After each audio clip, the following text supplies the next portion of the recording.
What up? We still riding with you. Some stop, gave up. I'm on the course with you, walk with you, talk with you. You gave a mother's love for our children, building a revolution. Yes, we were building. You're some more than a street sign. Star like Sicilian, I'm feeling it's more. Must be more than this feeling. It's got to be real if you feel what I'm feeling. More appears that I'm healing. Still when I wait for the system. And I won't be a victim. And my freedom, still when I get them. More appears that I'm healing. Still when I wait for the system. And I won't be a victim for my freedom. Still when I get them, rock when I lead them. Ibaye, Ibaye, Danu, Ibaye, Ibaye, Danu, Ibaye, Ibaye, Danu, Ibaye, Ibaye, Danu, Danu, Look at your strong kin, what a legacy. We still great to be better than the enemy. I ain't your target practice, I'm blacksmith alchemy. We way beyond average, multiverse galaxy. That'll be nebula, cellular galaxy. All within I and me, all for the world to see. I talk, put around a speech. I walk, leave behind recliner seats. We put the rise in power to the rest in peace. Make your soul rise in power, suffer it, rest in peace. We love you. Ibaye, Ibaye, Ibaye, yo.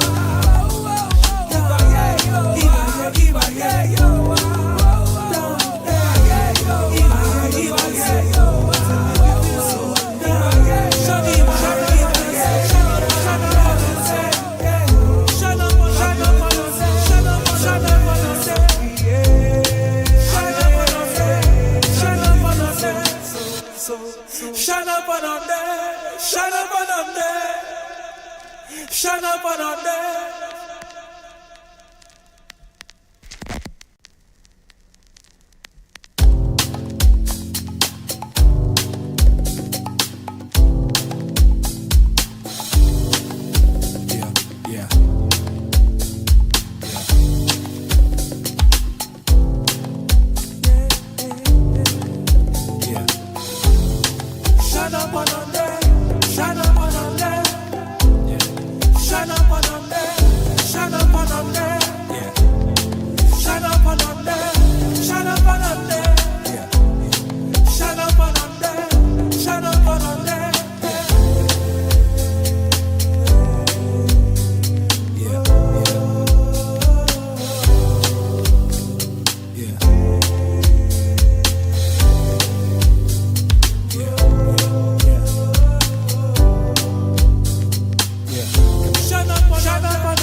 What up? We still riding with you. Some stop, gave up. I'm on the course with you, walk with you, talk with you.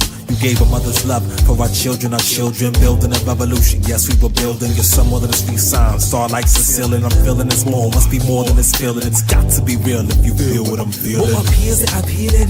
Still when I wait for the system. And I won't.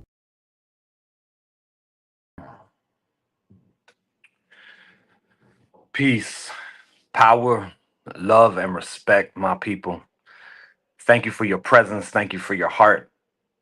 What we just saw is the beautiful, potent uprising of families and communities across Turtle Island, across this land. What you just saw, what you felt, I know you could feel that when you watched that right there. That is the power of the people that we need so desperately. Thank you so much for being here right now. This is the Stolen Lives Induction Ceremony. We've done this many times, and every single time we do, It is about healing. It is about power. It is about community. So thank you. Thank you for showing up here with us. Thank you to our families who have the courage to tell the truth, to fight for justice. Thank you, thank you, thank you. We love you. We see you, and we're with you. Right now, my name is Lou Aya of the Peace Poets, and I'm going to get us started with a song. Our love is a threat to a system of death. So I want you to go ahead and put your hand on your chest wherever you at right now and just remind yourself of the power of that which moves through you and within you, that love that is a threat to a system of death, that love that is a seed of hope for the world our children need.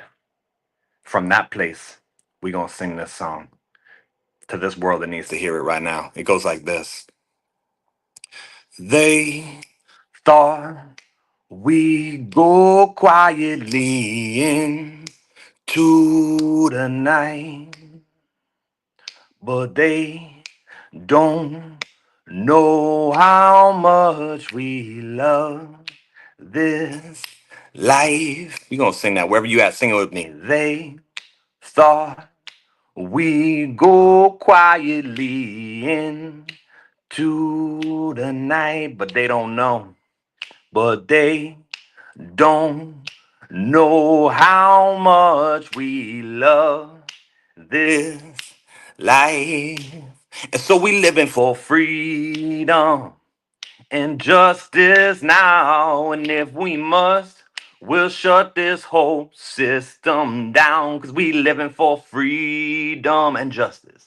And justice now. And if we must, we'll shut this whole system down. Wherever you at, thank you for singing with me. Right, we're gonna do that last line one more time. And sometimes when we are struggling and people aren't seeing the struggle and they're not joining us and we feel alone, we need to remember that we are the bearers of the love and the truth that this world needs. And so this time when we do it, we opening up the Stolen Lives Induction Ceremony right now. And so we're grounding ourselves that we here for our loved ones, that we are here for our children, that we're here for those who have passed, those who are still alive, and those who are not yet born. That is why we here. That is why we organize, because we got people all over this land who need us to be doing this work, who need us to remember, who need us to fight, and who need us to dream. And so we're going to say we living for freedom again. Come on, sing that with me wherever you at. We living for freedom and justice. And justice now. And if we must, we'll shut this whole system down. Because we living for freedom and justice now. And if we must, we'll shut this whole system down. They thought we'd go quietly. They thought we go quietly into the night, but they don't know how much, y'all. But they don't know how much we love this life. Say we living for freedom. We living for freedom. Come on, y'all. And justice now. And if we must, we'll shut this whole system down. Say we living for freedom. Come on.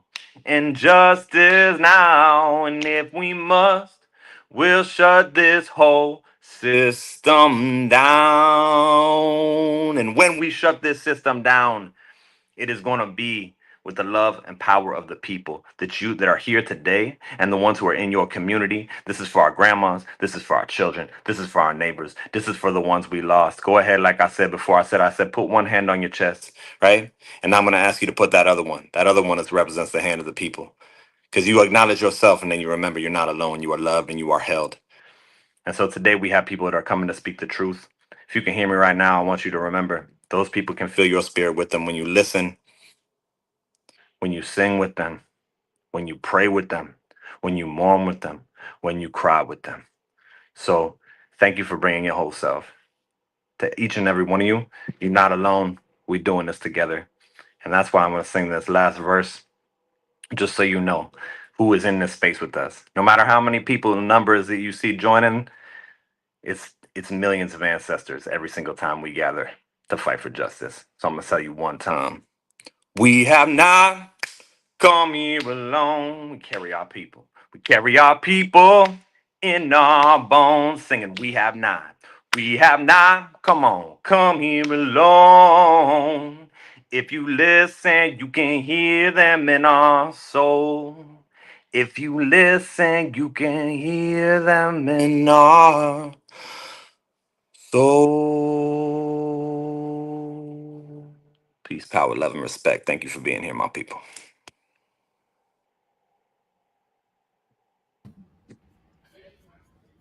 Peace, peace, beautiful people. I hope you can hear me well. I'm in this other place and location. Thank you, Luaya. Always the peace poets, always holding it down, lifting us up through song, culture, revolutionary spirit. I'm not sure if Juanita Young is with us. I'm trying to figure out how to be backstage, on stage at the same time. So bear with me for 2 seconds. Okay, so it's just me. Okay, Juanita Young's not with us. I'm sure wherever Juanita is, I think we're going to have a photo clipping for her. But before we do that, I'd love to welcome you all again. I'm sure the Peace Poets did a great job in grounding us and bringing us in. It's always an honor to be here with you all during this time. Just running around. Some of you may have been in various actions for Gaza, for Palestine, the genocide that's existing outside of our walls. And we're also dealing with the genocide that's happening within. You know, our people are getting grabbed up, snatched up with ICE and NYPD and local law enforcement. It's never ending, never stopping, but we're here to uplift and we're here to share not only their stories and the stories of the families who I am honored and privileged to ride alongside, some powerful, magnetic mothers and fathers who have not given up the fight, who give us strength constantly. And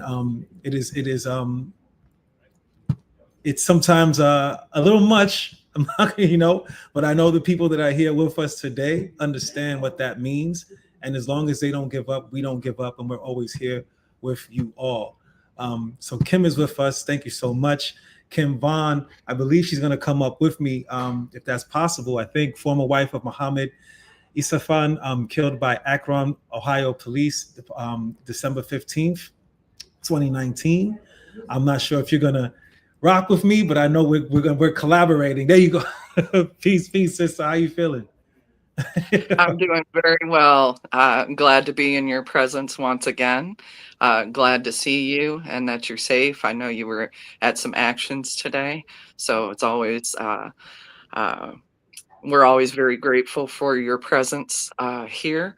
But I'm sure your presence is also very much appreciated at the other events that you partake in. Oh, thank you. So, and thank you for the warm welcome. I am Kimberly Vaughn, former wife of Muhammad Isaifan, who was shot and killed by Akron police on December 15th, 2019. And I want to go ahead and welcome everyone to our Stolen Lives Induction Ceremony for 2025.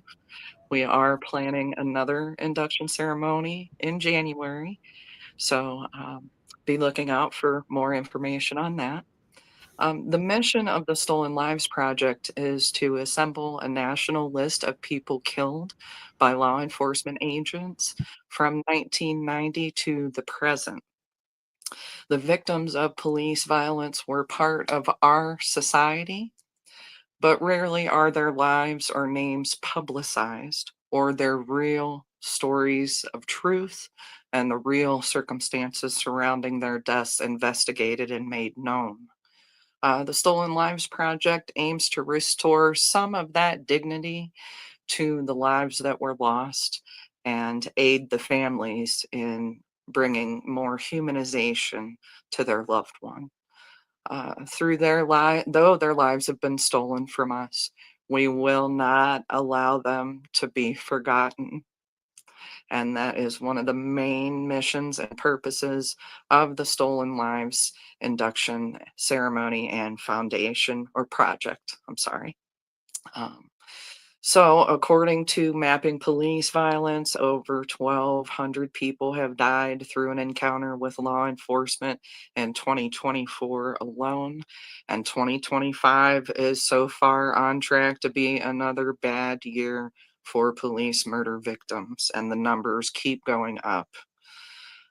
To help with the documentation or to volunteer at any time for the Stolen Lives Project, you can email us at stolenlivesprojectonline@gmail.com. With that, I would like to welcome everyone again, including all of our families and their loved ones. May they all be present with us. We love you. We feel your presence. And we are so glad to have all of you with us, whether you are a family member, a stolen angel, or just someone who supports one of us families. We thank you so much for being here with us this evening to honor our loved ones. And I will hand it back over to Spirit, who I believe has Zayid coming up here real soon. Yes, thank you so much, Kim. You're. I came in like running and like with a different kind of fire and energy and your voice, and I hope for everybody out there too. You just like with the water that I needed. You just calmed me so well, and I'm just like, okay, no, now I am here. Now I'm here. So thank you for doing this with me. It's really appreciated, and there's no other place I'd rather be. I'm going to introduce Brother Zayid, who needs no introduction. But before I do so, if you are out there with us, you know how we do, how we set it off. We are going to pay homage and also commemorate our ancestors, specifically those stolen angels. That was beautifully mentioned by Kim. The stolen angels we're going to focus in on. And I'm having this blue candle. I lit a red one earlier in the streets for Gaza. But this blue, I remember when I was with Nicholas Hayward at the park, and we had a summer camp there, and we had a blue candle and a white one, and I asked him which one he wanted to have burning. It was a blue candle. So luckily enough, I have a blue candle here, and I'm going to think of Nicholas Hayward Sr. as well as his son Nicholas Hayward Jr. And as I do that, I hope you all can have a candle or have some water with you, next to you. These ceremonies, if it's your first time, can be very intense with the stories, and we need to ground ourselves in that spiritual energy. And there's no other person that I know on this planet that can do that with a cultural swag and just the manifestation that comes out of their mouth from the fires, the pits of their belly up to the universe. Our brother Zayid Muhammad, a Black Panther Party Cub, founding press officer of New York's Malcolm X Commemoration Committee, part of NCAP. And of course, you know him and I know him as your warrior poet in the streets for justice. Please give it up for Brother Zayid. Mic check. Can y'all hear me? We can hear you. Y'all hear me okay? Okay. Yep. All right. All right. Let me first apologize because I've got not the best connection, and I'm going to try and get through this offering relatively quickly because I don't want this connection to fail on you. However, I have to say before we start that I'm in a space right in the heart of the hood of the South Bronx that's being reclaimed by some of my comrades. There might be a space for all of us who need a space to do things in New York where you can actually come and do things, right? I'm not going to say any more about it yet because this is the kind of the unofficial opening, but it is a work in progress that is definitely a people's space. So let me say that on behalf of my comrades who are here from the Black Panther Party. Just very briefly, they're hosting a gathering tonight to look at the history of the party and the Black Spades. Both started in 1968. Right, and there's been the relationship that existed between the Black Panther Party and the Spades is a very important relationship for our streets, and it's important that they lift that up. And we need that kind of connection and clarity on our streets now, like we haven't in a long time. 7 is the number that I tend to lean on for gatherings like these, and I had 7 ancestors that I was going to lift up for this particular gathering. But then, you know, the litany of new ancestors that are taken from us keeps growing. We have a new loss in Jersey that's really hot right now in central Jersey. So it'll be 8 that I'm going to do today, if you will allow. I wanted to lift up all of the families, their loved ones who are being inducted today. And I want to lift up 2 ancestors who are deeply precious to us in this work, Jesse Barber and Nicholas Haywood, and of course their children, right? And then the name that I'm going to add is a new ancestor, New Brunswick, New Jersey. New Brunswick was where Sada had her ordeal on the turnpike, by the way. His name is Deborah Terrell, who was slain in a mental health crisis, 68-year-old Black woman in the senior citizen building. Looked like Eleanor Bumpus all over again. So let me just get into this. Ooh. Hey, hey, yeah, yeah, oh, yeah, yeah, oh. Hey, hey, babo, babo. Hey, hey, yeah, yeah, oh, yeah, yeah, oh. Babo, babo. For the 4 directions, the north, the south, the east, the west, we say Ibaye, Ashe, Ibaye, Ashe, Ibaye, Ashe, Ashe, Ashe. We're going to lean on the ancestor that is Babalu. We leaned on him a lot during the COVID crisis because Babalu is the Orisha who represents the trying to fight back suffering from illness with healing. This is a healing space today. Stolen Lives is a healing space with national dimensions. Over 25 years now. I've been with Stolen Lives for at least 25 of those 20. Well, I think it's 27 years altogether now, right? This is a healing space. So we're going to lean on the Orisha, who is Babalu Aye. Send some healing thoughts to these families who we are embracing today, right? And we're going to begin for the family of Alejandro Campos Rios, right? We call out his name and we say Ibaye Ashe, Ibaye Ashe, Ibaye Ashe. We call out the name of Matthew Felix for his family. Say Ibaye Ashe, Ibaye Ashe, Ibaye Ashe, Ashe. We call on the name of Timothy Glaze and his family. And we say Ibaye Ashe, Ibaye Ashe, Ashe, Ashe. We call on the name of Brandon Delashon Keys, and we say Ibaye Ashe, Ibaye Ashe, Ashe for his family. For Trevor Seever and his family, we say Ibaye Ashe, Ibaye Ashe, Ibaye Ashe, Ashe, Ashe. The new ancestor I mentioned earlier, Deborah Terrell, we say Ibaye Ashe, Ashe, Ashe, Ibaye Ashe, Ashe. And for 2 special ancestors who we lost along the way, who bore this work, who carried this work, who shared this work, who represented the dignity and the rightness and the justice and the beauty and the love of this work. I call on Jesse Barber and her son Gilbert Barber. We say Ibaye Ashe, Ibaye Ashe, Ibaye Ashe, Ashe. I call on Nicholas Haywood Sr. Traveled all over the East Coast with Nicholas Haywood Sr. And for his son, Nicholas Haywood Jr., we say Ibaye Ashe, Ibaye Ashe, Ashe, Ashe. So we wind as we begin the 4 directions, the north, the south, the east, the west. Ibaye Ashe, Ibaye Ashe, Ibaye Ashe, Ashe. And we say, it is our duty to fight for our freedom. It is our duty to win. We must love each other and support each other. We have nothing to lose but our chains. I believe that we will win. Y'all can say it together with me. I believe that we will win. I believe that we will win. I believe that we will win.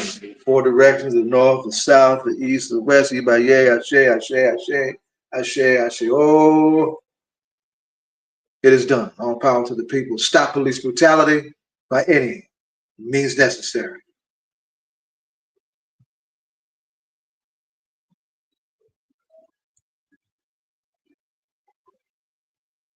Yes, yes, yes. All power to the people, and we will stop it by any means necessary. Please send our love to Brother Shep out there. We couldn't be in many places at once. That was one of the places that we couldn't be today.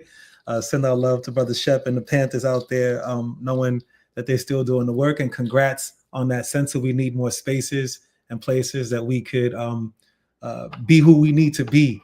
And I love that you mentioned the number 7, Brother Zayid.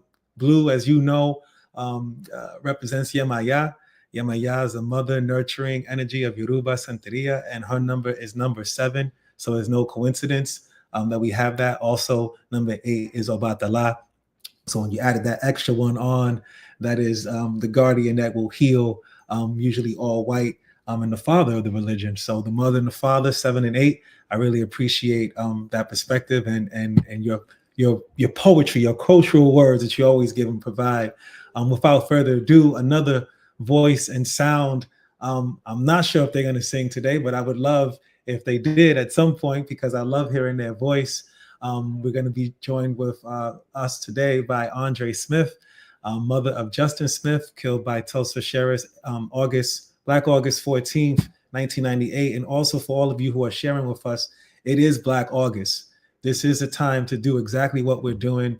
I'm fasting right now. Usually we fast kind of like Ramadan. And please keep putting names in the chat. Justice for Andrew Washington. I'm seeing some of the names, but as we do this in this beginning vibe, please do say the names and put them on the chat. And I know you're there saying Ashe and Presente after each name as we go along. So thank you so much for doing that. Thank you, KB, for being in the chat, Ingrid.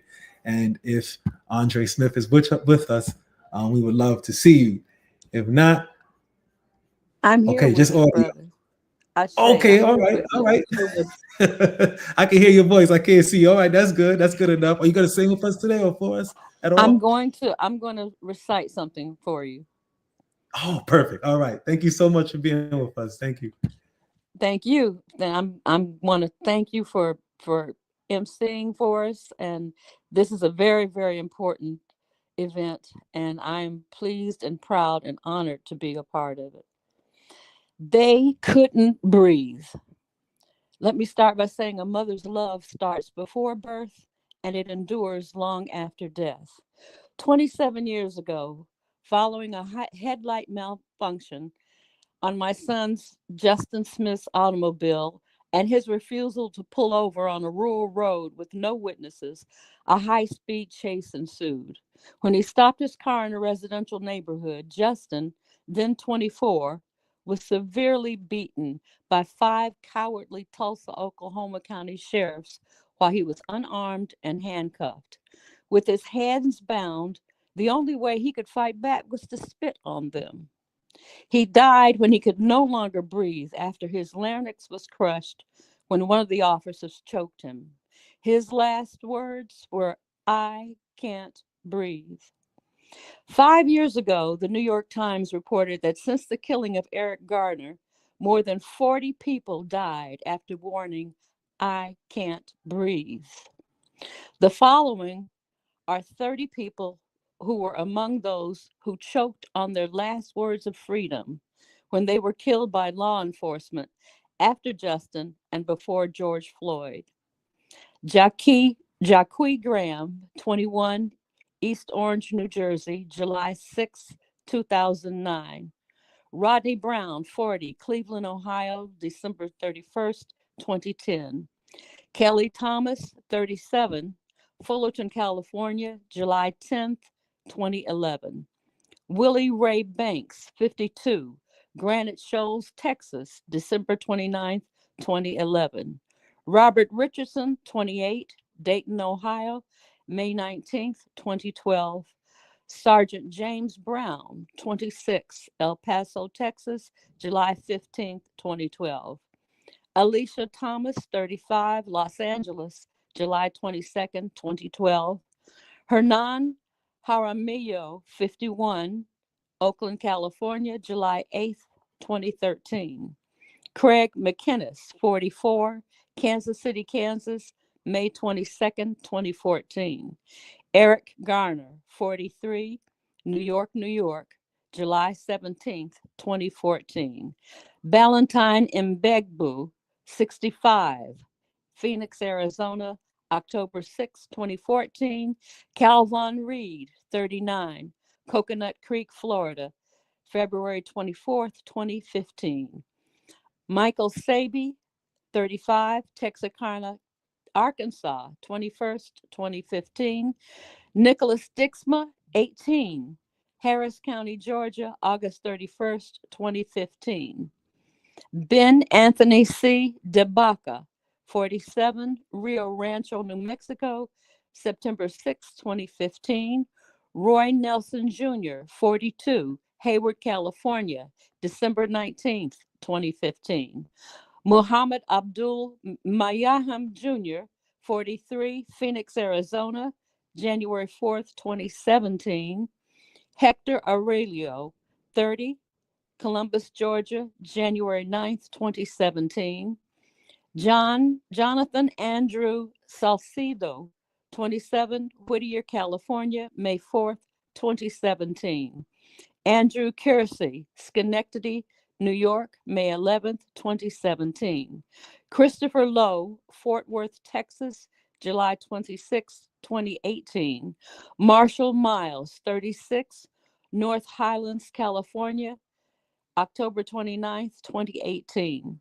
Javier Ambler II, 40, Austin, Texas, March 28th, 2019. Derek Scott, 42, Oklahoma City, May 20th, 2019. Elijah Hovan McLean, 23, Aurora, Colorado, August 30th, 2019. Brian Lee Williams, 50, Las Vegas, Nevada, September 5th, 2019. Manuel Ellis, 33, Tacoma, Washington, March 3rd, 2020. Carlos Ingram Lopez, 27, Tucson, Arizona, April 21st, 2020. Edward Bronstein, 38, Altadena, California, March 31st, 2020. George Floyd, 46, Minneapolis, Minnesota, May 25th, 2020. And too many others have died this way. I thought it was important to read these names. And I want to thank you for giving me this opportunity to do so.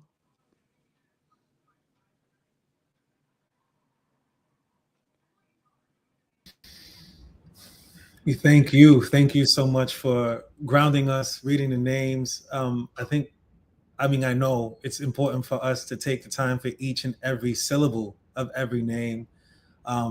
So their names are not spoken enough. And to hear the list, or at least the partial list from you, Andre, is really, it's a grounding reminder of how much we need to fight and where we need to be.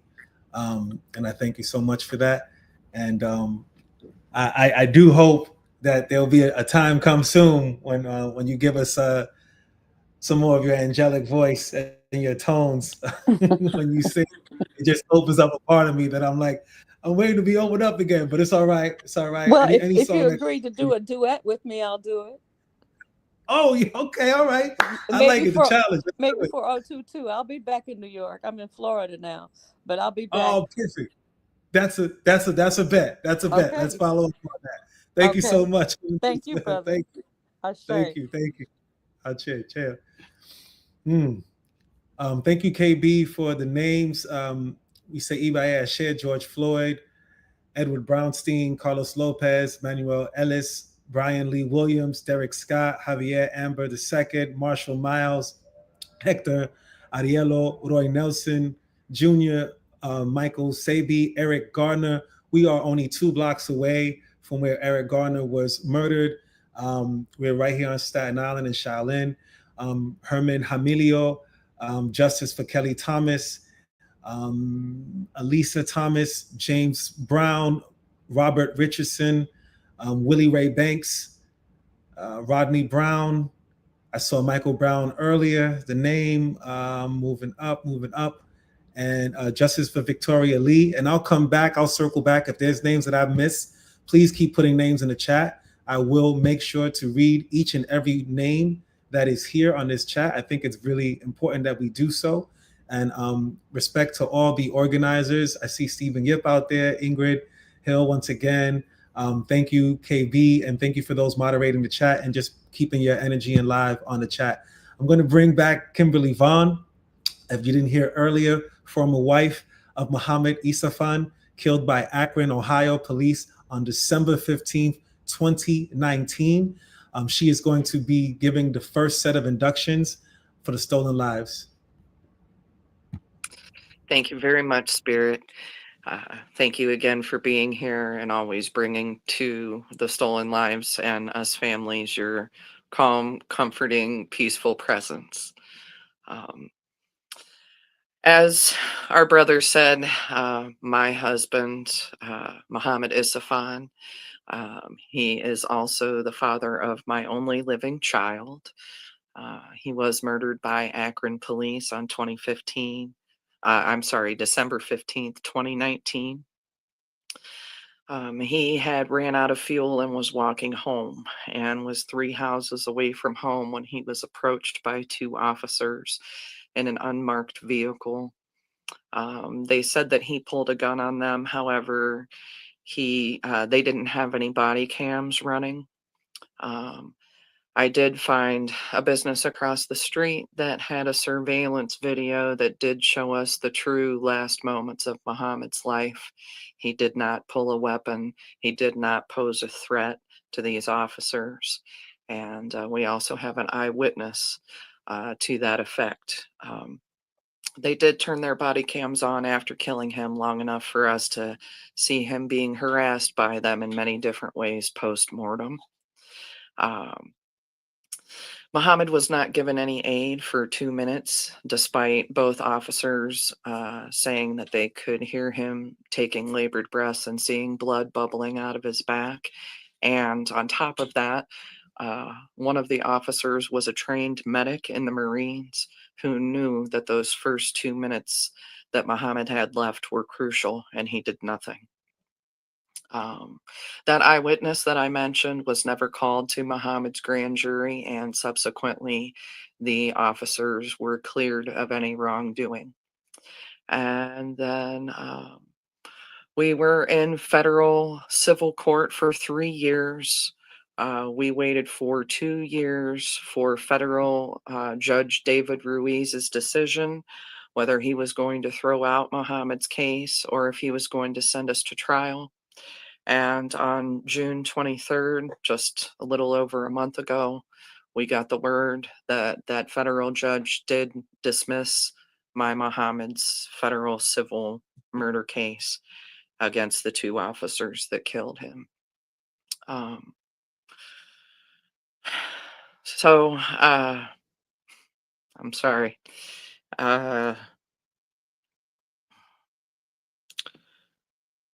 There is a little bit of light in all of the darkness. My baby girl that I share with Muhammad and I have filed an appeal. And we are already in the midst of the appeal process, and we are waiting for our date for the appeal hearing as we speak. So, to all the families out there, please keep fighting. And just like my daughter and I, never, ever accept defeat. With that, I would like to move on to someone else that is very, very special to me. She is a member of what I like to call my side piece club for all of us ex-wives, former wives, girlfriends, side pieces, life partners. A lot of the people in this fight are parents. So sometimes there aren't as many of us who were partners or wives or things like that. So this next wonderful sister of mine is definitely a part of that club that I have for all of us. Her name is Yvonne de la Torres. I hope I said that correct pronunciation. She is, I call all of us the former wives. She is the lifelong partner of Alejandro Campos Rios, who was killed by Fullerton, California police a little over a year ago on March 6th, 2024. Is she available? There's my girl. Yvonne, welcome to Thank the you. ceremony. And please tell us whatever you would like about Alejandro and the love of your life. And I will hand the floor over to you. As you can see, Alejandro, we were together for 29 years prior to his murder by Fullerton Police Department out of California. He was just having a mental health crisis, and instead of them calling the mental health crisis team to come out to assist him, they chose to call more officers out. And of course, when they call officers out, it's not to de-escalate, it's to escalate them so they can do stuff so that can justify them for killing them.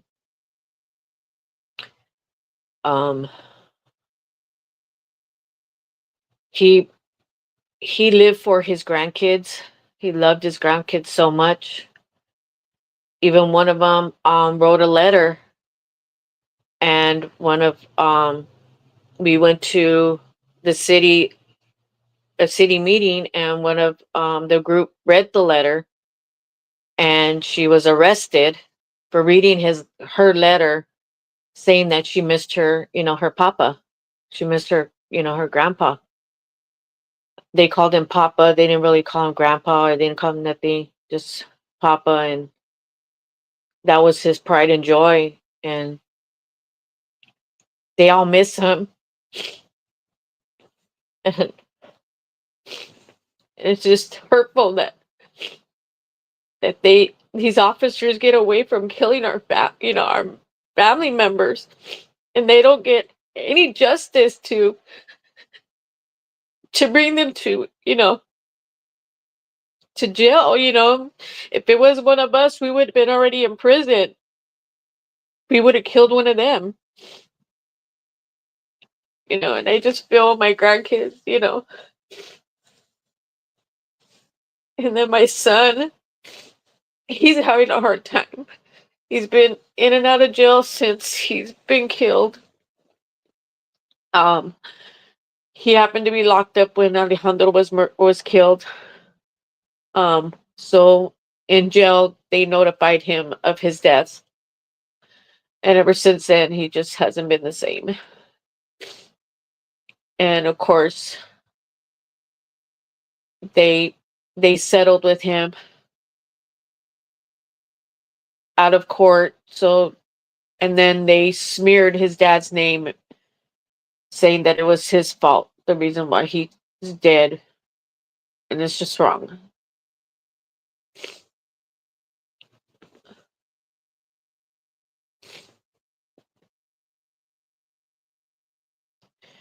And I feel for all these mothers out here. It's not the same, but I feel their pain.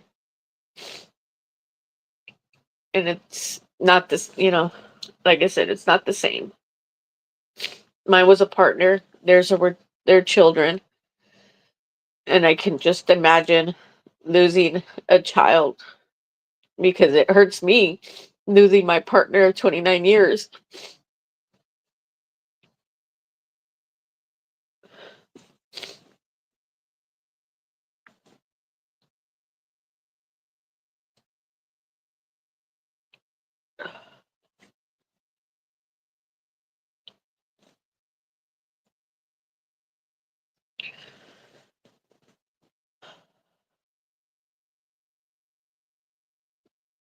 As you can see, he's with me. I have his urns, his ashes, and I talk to him every day. And I just wondered what was going on in his mind, how he was feeling prior to him going to be with the Lord.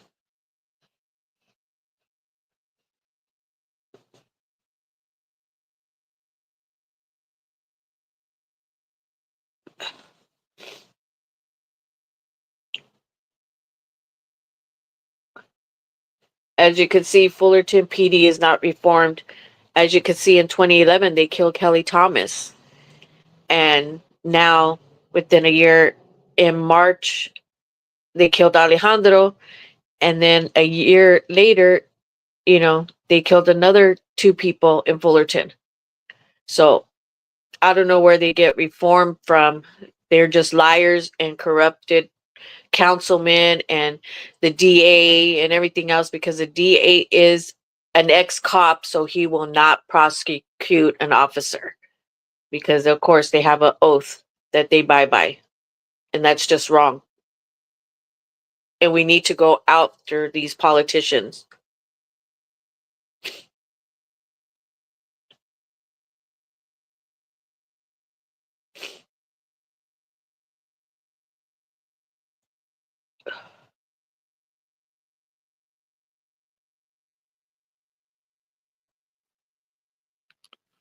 Thank you, Yvonne. And I'm sure every family that's joining us tonight can share in your pain and knows exactly where you are and what you're going through. And we want to surround you and Alejandro Jr. with love and peace and solidarity. Is there anything else that you would like to say specifically about Alejandro, or um, anything else? Or Sure. Sure. As you could see, everybody always laughed at that he said, I thought his shirt said a beer competition because he was a drinker, but it happened to be, we went to, my granddaughter was a cheerleader that year, and we always went out and, you know, supported her.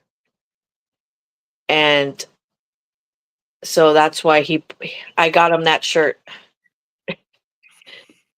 because that was his pride and joy, was his granddaughter, that, you know, she could do no wrong. And she's the one that misses him very deeply, and she's having a hard time. Very hard time. Because he's not here no more. please tell that baby girl she has many hugs and arms around her from across the nation, and that she will always have a guardian angel. And Flacco. Yeah. You see, I know a little bit of the inside story, and I know Alejandro's nickname was Flacco. Do you Yeah. want to tell everybody about that? Well, that was my nickname for him. You know, everybody says babe or hun and all that, but that was my name for him. That was my name for him. I never called What him Alejandro. I didn't call him by his first name or anything. All the names that he had, that was my name to him. what is the translation for Flacco? Skinny. Skinny. Yeah, because he was very thin. He was very thin. Very thin. Okay. Well, again, we love you, Flacco, Alejandro, Yvonne, and family. And now we will induct Alejandro. To the family of Alejandro Campos Rios, on August 16th, 2025, Alejandro Campos Rios is formally entered into the Stolen Lives Project, joining tens of thousands of people killed by law enforcement in the U.S. since 1990. These victims who are gathered together in death shout out from their graves for justice. Over 1,000 are killed by this official violence every year. These victims, whose lives have been viciously cut short, all had lives and families and were a part of society. But rarely are their lives or names publicized, nor are the real circumstances surrounding their deaths caused by law enforcement made known. Their names, their stories, and faces, gathered in the Stolen Lives Project, demand of the living to tell the truth of their stories, and that there be no more stolen lives. Alejandro, we refuse to let you die in vain. In his name, we will stop this national epidemic. Thank you, Yvonne, for sharing Alejandro with us this evening. Thank you. And now, do I need to throw it back to Spirit to do the next introduction, or do I need to move to my next introduction? I think it's you. I think you're moving it back to you. Okay, just checking in. I have hard shoes to fill. Spirit is used to doing this all on his own, and does a wonderful job. So, okay. Well, it is with much fire and brimstone that I introduce this next family member. And she is actually another member of my side piece club, us ex-wives, girlfriends, former wives, side pieces, life partners. She's in there with us. Her name is Charlotta Pritchett. I hope I said that right. Charlotta has become a very good friend of mine, and a very strong comrade to all of us in this fight. I recently saw a video of Charlotta, and let's just say she was spilling the facts in the fire and unafraid, fearless. And even though she had no clue who I was like, this is my sister girl. That fire, I know that fire. And she ended it with, now let's fight. And I just thought, that's it. I got to get in touch with this lady. This is my sister girl. And so we are bound by the bloodshed of our men, even though we are not blood in biological terms.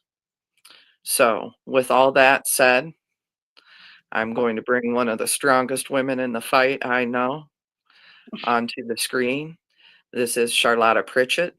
She is the former wife. I call us all wives. She is the lifelong partner of Mr. Gorgeous Timothy Glaze, who was killed by Chicago police not even a year ago, January 3rd, 2025.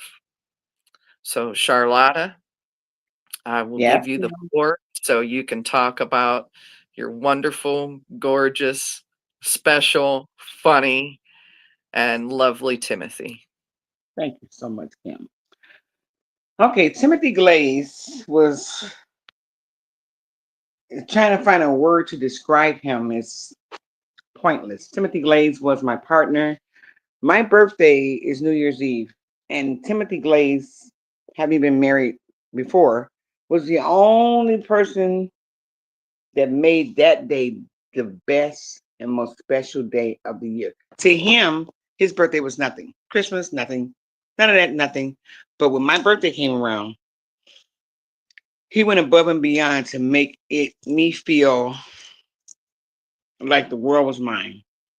So when Timothy was murdered, he was having a mental health breakdown. Timothy was suffering from prostate cancer, colon cancer, and stage 4 liver cancer. I watched him go from 180 pounds to 135 pounds in just 5 months. I saw his pain. There was nothing I could do but try to make him comfortable. And so I moved into a senior citizen complex. Although Timothy was not supposed to be on the lease, the leasing agent said, "Well, he's sick and he's dying, so let's put him in your apartment while we work on getting him an apartment of his own in the same building, so you can still take care of him." 4 days after Timothy Glaze was murdered,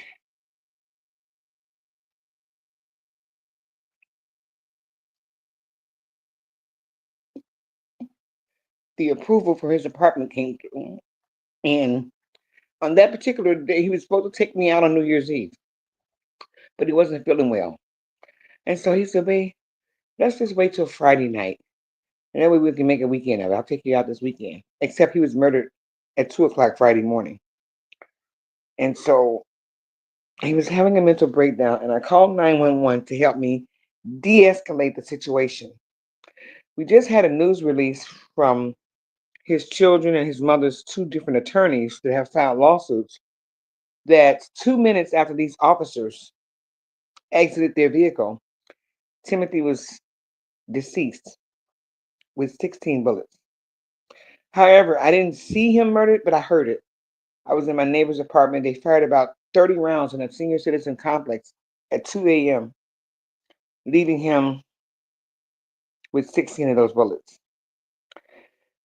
The lawyers have stated in a news story just released a couple weeks ago that excessive force was used, such as in Dexter Reed and Laquan McDonald's cases, because once a person is no longer a threat,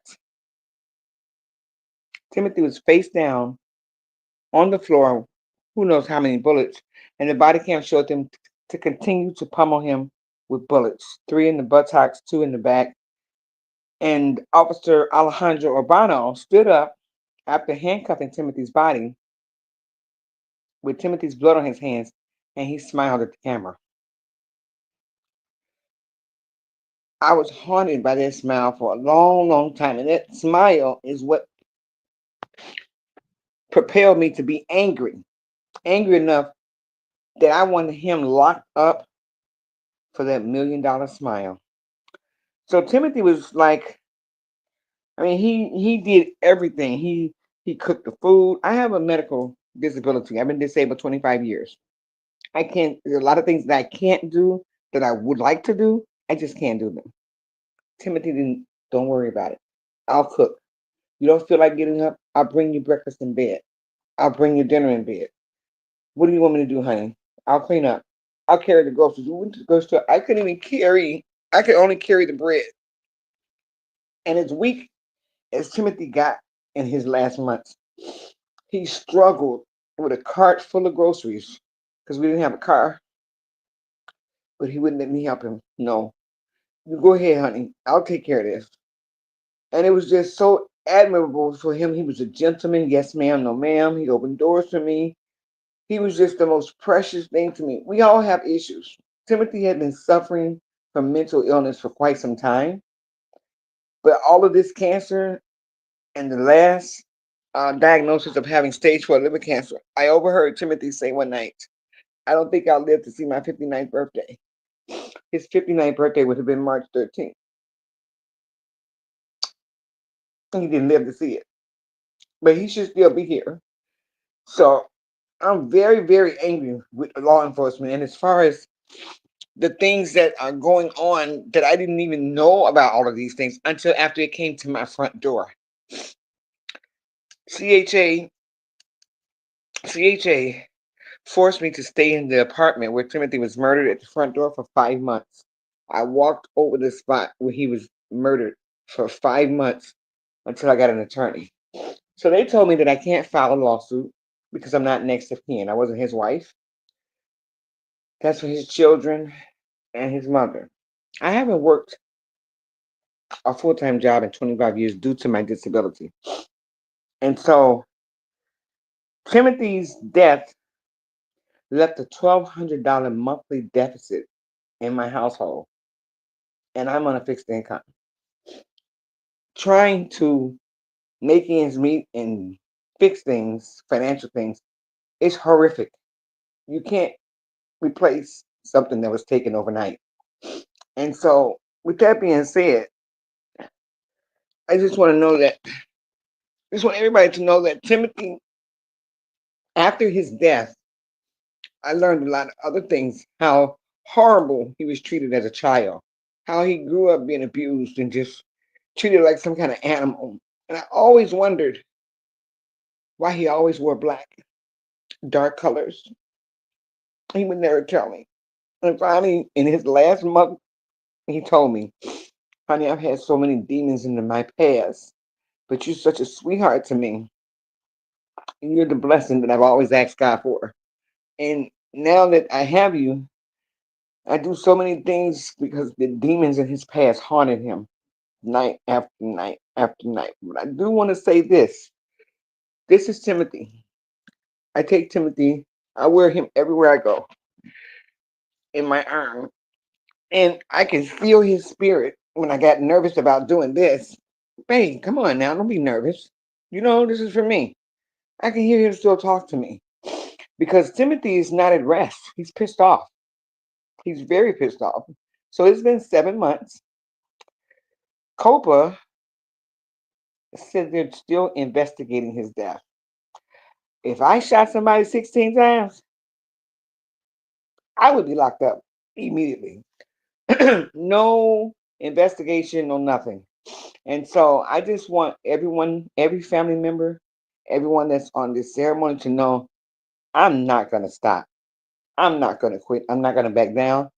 And I have harassed the mayor of Chicago 4 or 5 times regarding Timothy's murder. I even did a protest march to Mayor Johnson's house.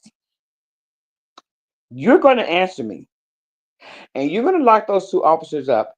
And until you do, I'm going to be the reason that you can't sleep at night because I've had a lot of sleepless nights. And I'm also reaching out to other family members here in Chicago who have lost their children, their husbands, their loved ones to Chicago police. Because if we join together as one in a movement, we can have a George Floyd movement. We can have 20 protest marches at the same time on the same day in 20 different states to get justice for our loved ones. Be it Muhammad, Alejandro, Timothy, you name it. And if we all do it together at the same time on the same date in 20 states, as many people as we can get, can you imagine? Just think about it. That's what I see. That's my vision. Because we have to do something massive for them to stop. Because otherwise, Urbano and Selah and the officers that killed everybody else are going to be back on the street, out for another kill. I can't let that happen. So until justice comes for Timothy Glaze, I'm going to fight. And I'm going to fight. And I'm going to fight. And I'm never, ever, and I got this from my friend Kim, I'm never going to accept defeat. So I thank you all so much for inducting Timothy. Life is so lonely without him. If it wasn't for Dare to Struggle and Families Demanding Justice, I don't know where the hell I would be. I have no children. Both of my parents are deceased. And I have one sister. Come on. No one. Come on. You got this. No one calls. No one comes back, which is fine. I don't want anybody in my house because these people are crazy. And I'm telling you, what these officers did to Timothy, I'm like a ticking time bomb waiting to go off. My tolerance level for bullshit is very, very short. It's real short. And so I've learned to, but thank God for the attorney. I got moved into a new apartment on June 20th. I sent him pictures. It's absolutely gorgeous. It is absolutely gorgeous. I'm on the 12th floor, almost a penthouse suite. I'm overlooking the city of Chicago, and I have rooftop amenities. I can go up there and see the entire city. And I don't have to be bothered with people, especially officers. So I thank God that I'm in a new place. It's clean, it's peaceful, it's mine. And I don't have to be bothered with people. But that's why I've dedicated my life to fighting, not just for Timothy, but for others. And I want you guys to know I have traveled to LA to the Dare to Struggle conference. I just came back last weekend from Akron, Ohio, visiting Kim. And I just want you to know if you go to Dare to Struggle Linktree, there's a link on there that if anybody wants to donate, because I'll go anywhere. I'll go to the end, I'll go to Alaska to fight. I'm not scared. I got to get there though. But if you need me to come where you are and you can get me there, we can do this. Right, Kim? That's right. That's right. And that is another reason why I have attached to Charlotta so quickly, is because we all have that same mindset. And that is, we fight for ours, but when we fight for one, we fight for all of you. That's Thank right. you so much, Charlotta, for your friendship and for sharing Timothy with us this evening. And Yes. now I will induct Timothy. To the family of Timothy Glaze.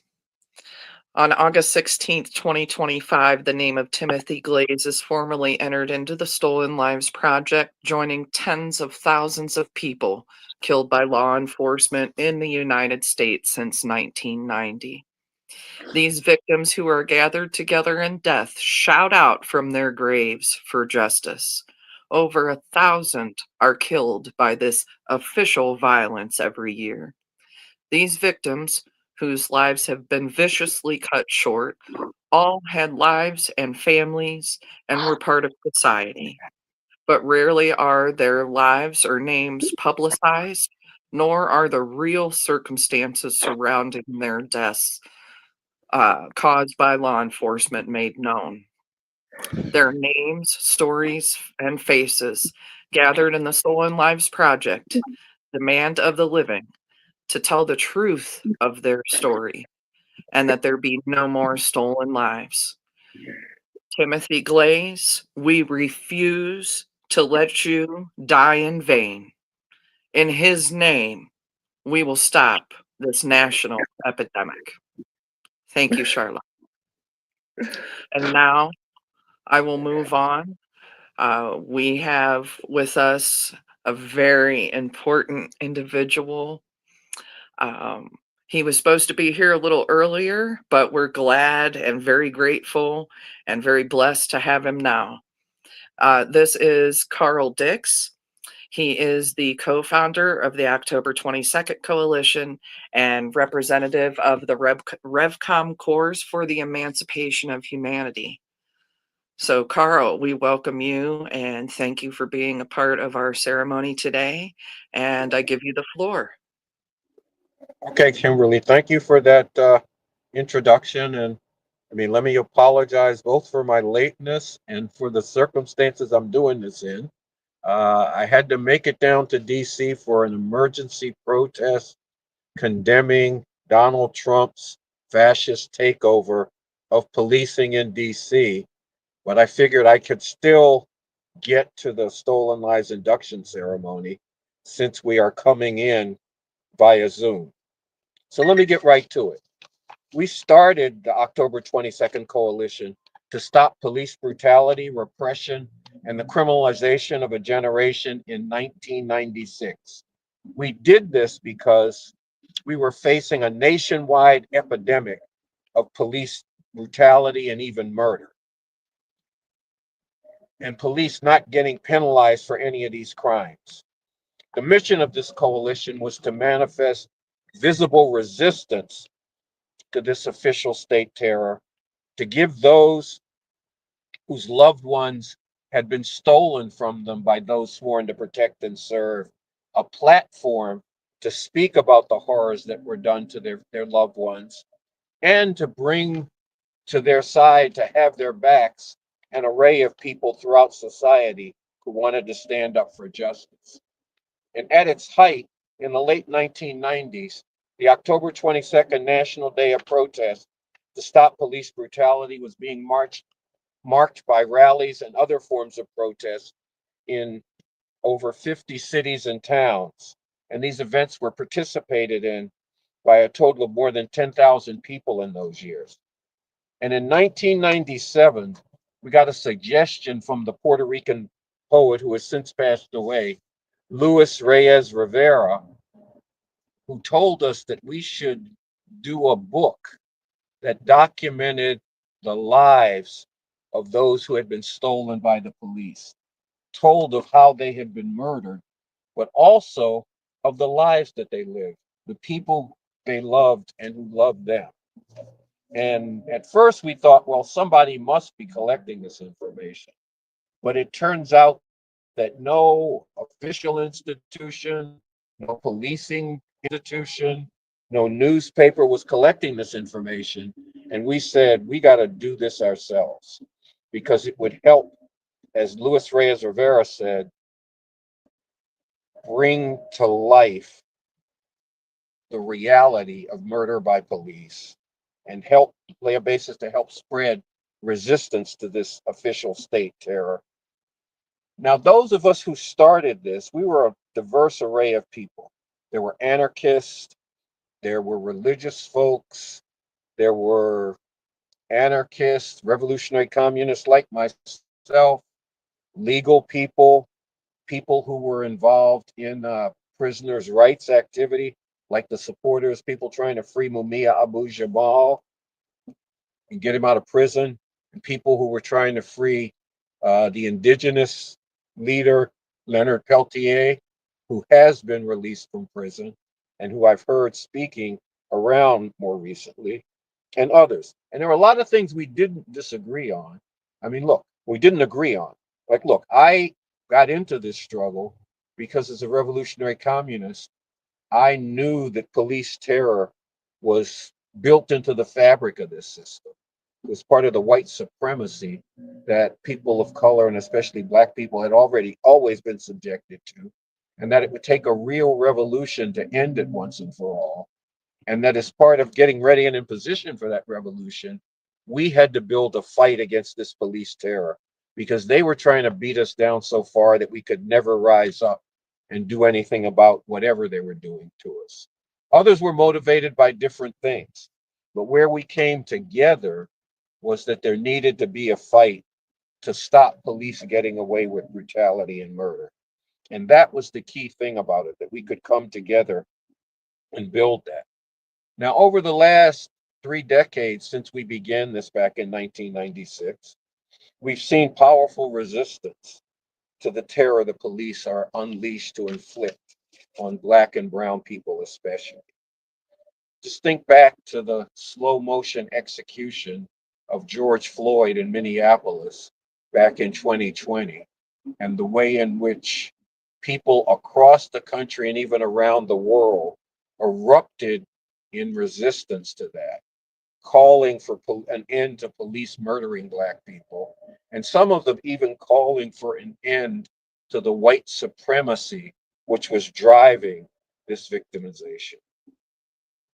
This gives you a glimpse of the power that people have when they stand together, stand up, and fight against injustice. But this horror continues. And if you got your eyes open, you continue to see video after video of police brutalizing and even murdering people and walking away scot-free afterwards. And right now, we've got an additional challenge that we have to take up, which is to make our resistance to police terror part of taking up a fight to drive the Trump MAGA regime from power. This is a fascist regime. And less than a week ago, Trump announced that he was taking over policing in DC. Think of what this means. The FBI is right now walking around the streets in Washington, DC, where I happen to be right now, with National Guard, DEA agents, and all the rest. They're going into neighborhoods, Black neighborhoods now, and telling people sitting on their steps, you got to show me your ID. You're sitting on your steps, you're taking a smoke because you don't want to outside, because you don't want to blow smoke in the house with the kids and all like that. And they telling you got to show them their ID. What do they think? We're in South Africa back in apartheid days, and we got Black people got to show their ID to the man to prove that they belong there. And when Trump did this, he was clearly staking out attacking Black people. I mean, he said we got marauding mobs of young gangsters rampaging through the city. He's talking about DC. Listen, people, he's talking about Black youth. And he said, we're going to knock the hell out of them. That's a quote. We're going to knock the hell out of them. And he made it clear that DC wasn't the only city on his list. They'd already hit Los Angeles with this, going after mostly Latino immigrants. Now they're doing DC. And then he said, we got to go to Chicago. We got to go to New York. Baltimore, Oakland, other cities. And one thing about those cities is that they all have a whole lot of Black people. Some of them are majority Black. And what he is saying is, I'm going to knock these Black people back in their faces. This is the kind of genocidal racist that we're dealing with. And look, I know some Black people have been out there saying, dealing with Trump ain't Black people's fight. This is immigrants' fight. Or this is something that white people got us into. Let them get us out. That is not the way you deal with injustice. Harriet Tubman did not say, when faced with so many of her people being enslaved, she didn't say, well, I ain't going to do nothing about it because I ain't get us into this. Let somebody who got us into this get us out. No, Harriet made dozens of trips into the South to bring back some of her people who had been enslaved. And she said, I could have brought more back if I could have convinced more people that they really were slaves. That's the spirit we need. That's the kind of fight that we need. And this is a fight not only for Black people, but for everybody. And frankly, it was Black people's fight, even if Trump didn't attack with his fascist program a single Black person. Because if you let injustice, abuse, and oppression surround your home, it's going to come into your neighborhood. If it's happening to somebody else, you need to feel like it's happening to you. So let me end here by saying this police brutality and murder continues. And this means we have to continue fighting. And I still say, like I said in the beginning, it's going to take a revolution to end it once and for all. And the RevCom Corps for the Emancipation of Humanity works every day for that revolution. We follow the revolutionary leader, Bob Avakian, who has developed a strategy for making revolution in a country like this. And right now, the fight to make revolution and bring a totally different and far better way for people to live into being is all bound up with the fight to stop the Trump MAGA fascist regime. So that's the way we got to take this up. There's a strategy for it. That pamphlet that Spirit and Lumi have been putting up on the screen, Trump MAGA fascism, where it came from. Yeah, there's the title of it. Why and what to do about it. Drive it out before it's too late. That pamphlet develops that strategic approach. And I really urge people to go to the website, revcom.us, to check it out. And as they're doing that, to continue and escalate the fight to stop police brutality, repression, and the criminalization of a generation. Because the question for all of us is that when injustice hits, what did you do? Did you stand up and fight to stop it? Or did you come up with some excuse or justification for letting it go down? Do not become the kind of people who let it go down, sisters and brothers. That's it. I'm out. Thank you so much, Brother Carl Dix. We appreciate you all the time. And that sounds like a song, the way he was doing that last part. When justice hits or doesn't hit, what do you do? Were you there? Were you standing? That sounds like some words for the next chant in the streets. Please do screenshot that flyer. Brother Lumi didn't shout you out yet. Thank you for holding it down, doing all this magical tech. You are living it up. Appreciate you. And I do want to go back to saying some of the names. And thank you so much, Kim, for holding it down. We were sharing some of the stories over here and what this month and this time means to us in this particular space. Thank you for allowing me to kind of double dip and be in different places, but it takes a family and a community. So I'm just going to pick up where I left off before. Ibaye Ashe, Alejandro Campos Rios.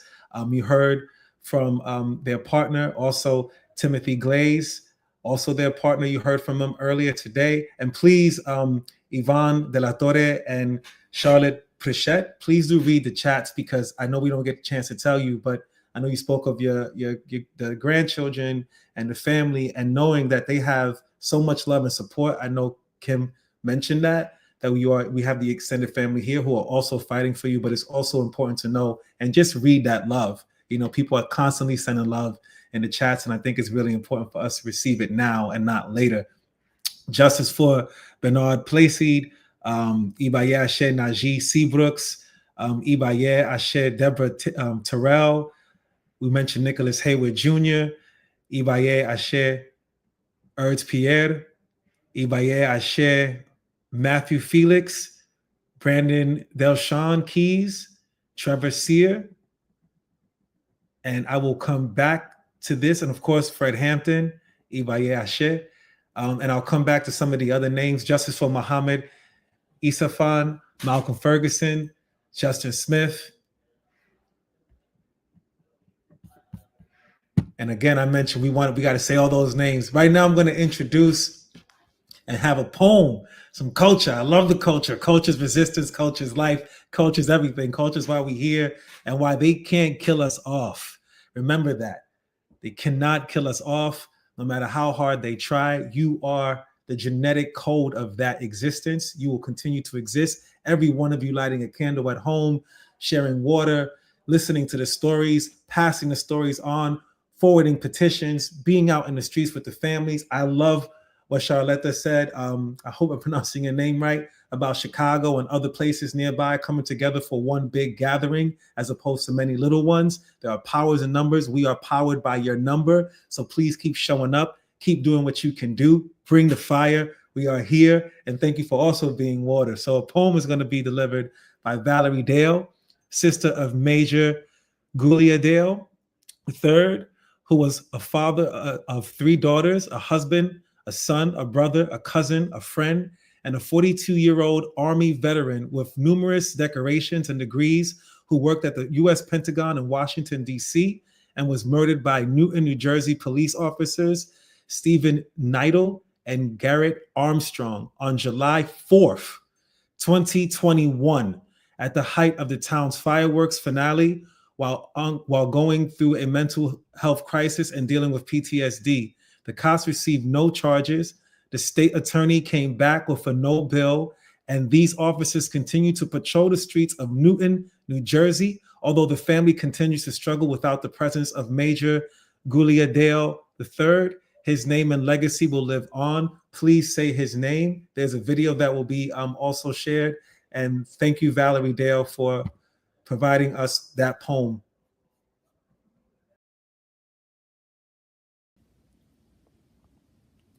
I'm a young black man doing all that I can to stand. Oh, but when I look around and I see what's being done to my kind, every day I'm being hunted as prey. My people don't want no trouble. We've had enough struggle. I just wanna live. God protect me. I just wanna live.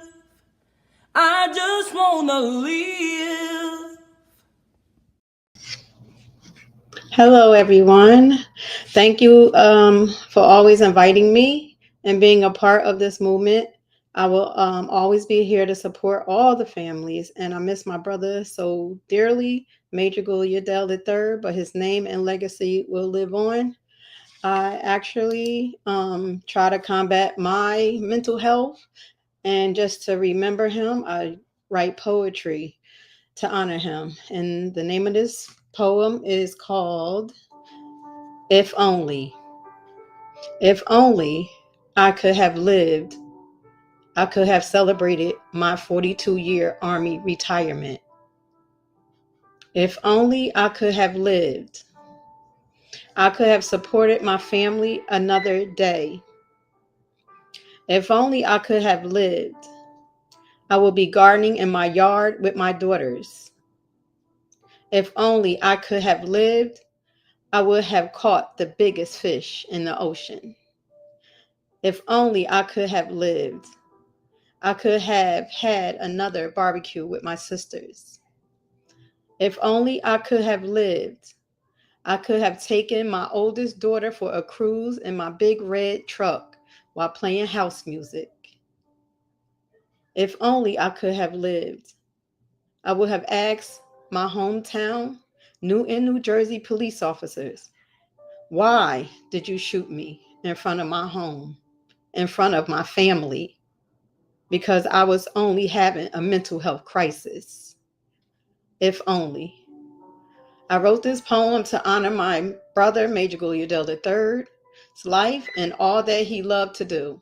If only he could have gotten proper help by the cops that 2021 July 4th day, he would be here today.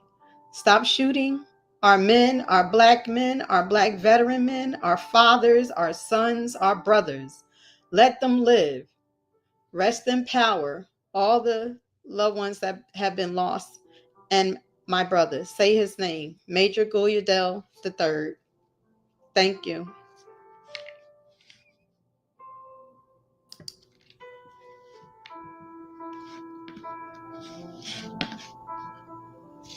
Thank you. Thank you. That was the music. It was soothing. I was just listening to the music like fade us out. Thank you so much, Valerie Dale. Thank you for the video. Thank you for such powerful words and a mantra, right, that we should all live by. Protect the Black men, protect our people, protect all people. No one deserves to die from any injustice, especially negligence and carelessness from those who should be able to learn how to control what they don't really understand in this armory. There's a few more names. Justice for Andrew Jerome Washington III. Ibaye Ashe. I also want to going through some names. If there's any names that I missed, please. There was one, Elisa Serna, Adam Toledo, Ibaye Ashe.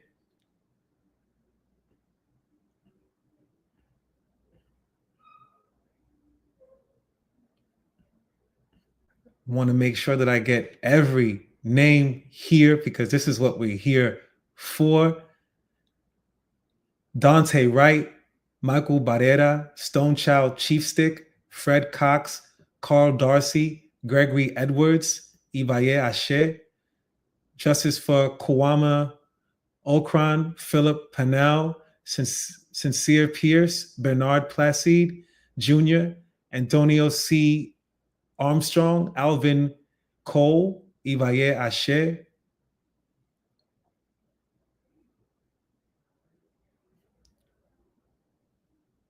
Justice for Daniel Carabias, Guliadel III, Daryl DeRose, Lacroix Fuqua, Marcus Golden, Oscar Perez, Jiran, and I'll say some more names after I introduce Michelle Gross, who's going to help introduce some of the other family members and give the certificate. President of Communities United Against Police Brutality. We are honored to have Michelle Gross with us. Sister Andrew Jerome Washington III. Silence it.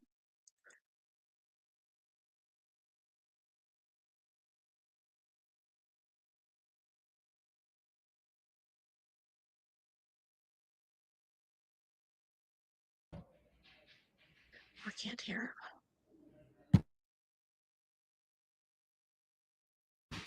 We can hear you. Oh, you.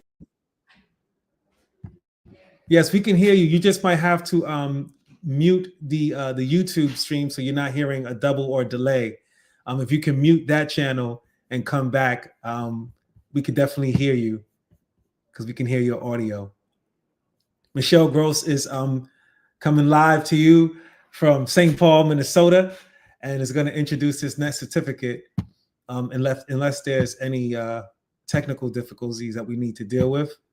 I could introduce the next one. I'm waiting for my cadre to let me know how to proceed. What do you want me to do, Lumi, Kathy? Pick up to Kathy and Lumi for always being behind the scenes, but always very present and holding us down and making sure we have this rolling. If it wasn't for this team, a family of people, it would be really hard to make this happen. Thank you, KB, for putting all the names and information in the chat. Ingrid Hill, thank you so much. Steve Yip, thank you so much. Okay, Michelle, I think you're back. We have you. Yes. Thank you. Perfect. I hope you can hear me. Are you able to? Perfectly well. Thank you so much. Right. Thank you so much for having me. It's my honor and pleasure to talk about Lisa Marie Keyes and her son Brandon, and to be able to present them with the certificate today. But I want to talk for a second about what what we know happens in so many of the lives of families. What ends up happening is that after the police do something terrible to the families, the first thing they do is they invalidate the person by basically just putting out a narrative that makes the person look like they deserve to die. And that is clearly the case of what happened in the case of Brandon Keyes. And in this particular case, Brandon was having a mental health crisis. In our state of Minnesota, our organization got a bill passed that requires that for mental health crisis calls, police are not supposed to be the primary responders. Mental health crisis teams are. And no mental health crisis team was ever called in this case. And instead, police came and they used the most brutal means possible to attack, Brandon, and to kill him. And even before he was shot to death, he was run over by a car. And so this is, by one of their cars. And so this is such an egregious situation. Basically, Brandon was killed by a cop, a St. Paul police officer named Michael Tashida. And Michael Tashida had actually been involved in prior stolen lives, including Jafford Smith and Jafford Smith and other stolen lives. So this is a cop that's a habitual killer.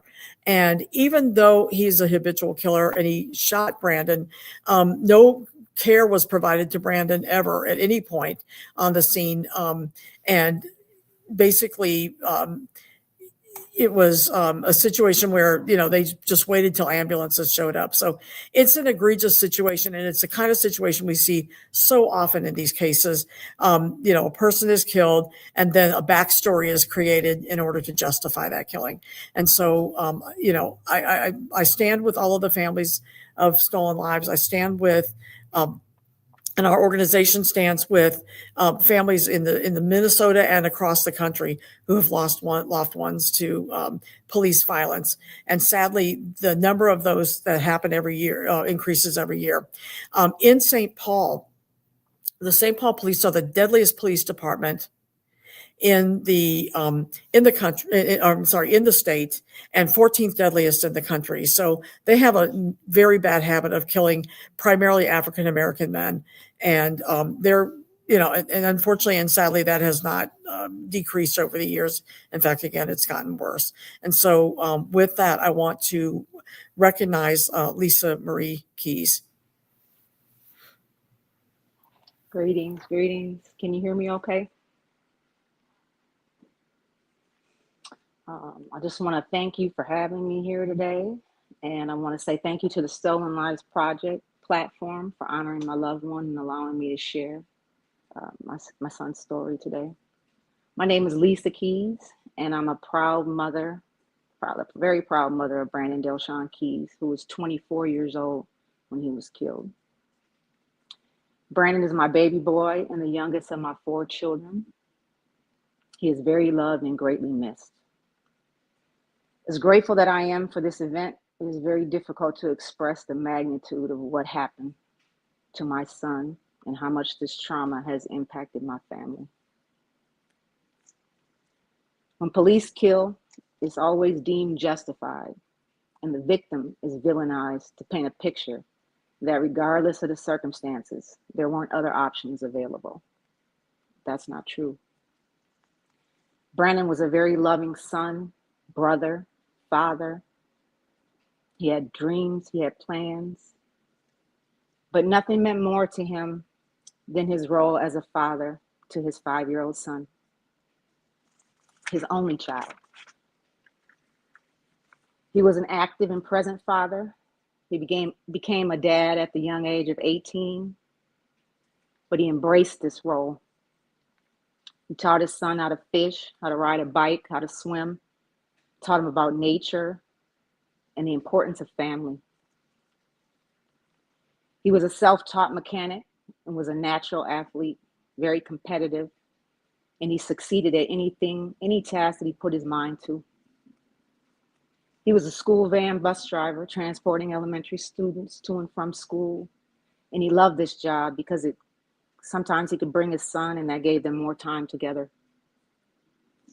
I'm so proud to be his mother and very grateful for each moment that we shared. He should still be here.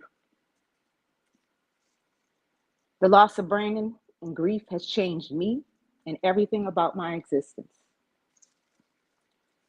When your loved one's life is taken violently within a few seconds, you are constantly reliving a nightmare and wondering how they felt in those last moments. On December 7th of 2023, I received the worst phone call of my life. Brandon was experiencing a mental health crisis. He was distressed because he was denied his right to be an active father for several weeks. I witnessed his spirit break as the days and weeks passed. He had never been away from his son for more than a few days. He pleaded continuously with his son's mother for several weeks, but his mental health was deteriorating and his substance abuse increased because of it. According to the Bureau of Criminal Apprehension, which is the entity that investigates police killings in Minnesota, their report says that a 911 call was made reporting some erratic behavior. And as Michelle mentioned, the Travis law was passed here in Minnesota, but that's not who showed up that day. Brandon needed help, but instead he got Mike Tashida of the St. Paul Police Department, who arrived on the scene with no sirens, no announcement of who he was. And the whole encounter was less than 7 seconds from the time that he called dispatch to let them know that he had arrived on the scene. Brandon was standing outside of his son's mother's vehicle asking for a cigarette. And I believe he realized that his life was in grave danger. You can see him retreating in the video. Gunfire was exchanged. And on that day, my son paid the ultimate price for his actions. No aid was rendered for several minutes. I believe it was at least 7 minutes. As you can hear his child's mother begging for help in the background on the video as well. The cop was injured, but he managed to flip Brandon on his stomach with a gunshot wound from his head. He cuffed him and he kneeled on his back while yelling obscenities about what he had just done. The transcripts state that they had to get him off that channel and onto another channel because of the hatred he was spewing out about what he had just done. I've reviewed the BCA's report and it's inconclusive and incompetent. How can law enforcement investigate themselves appropriately? Every attempt that we've made as a family to obtain details about what happened that day has been denied, delayed, or resisted. We still don't have all of his belongings 20 months later. This cop was never charged, and he has been responsible, as Michelle said, for the deaths of others, at least 3 that I know of. And he did not receive any type of disciplinary action for killing my son. He was actually named Peace Officer of the Year for 2024 a few months ago for his actions that day. The article that was sent to me doesn't use Brandon's name, but it tells the story, their narrative of what happened that day. This is a dangerous person. He should not be patrolling the streets of St. Paul. Although my son had no pulse after he was shot at the scene and a wound that would be difficult to survive, he was taken to Regents Hospital, where a $133,000 medical bill was ran up and a judgment placed against his estate. None of the paramedics on the scene were required to give a statement about what happened. There's so many traumatizing layers that families impacted by police violence have to deal with. Our lives are turned upside down and we are forced to grieve and fight at the same time. My heart goes out to each and every family And I stand in solidarity in this fight against the whole system that is complicit with the loss of life and defends dishonor. I will continue to pray and I will continue to fight. I encourage everyone that has taken the time to listen today to say their names, to know their stories, and to use your voice, your talents, your platforms, and your resources to speak out against any form of police brutality and save lives. This is a community problem that requires solidarity, unity, empathy, and coordination to fight the biggest gang system I know of. Say his name, Brandon Delshawn Keys. Thank you so much for having me today.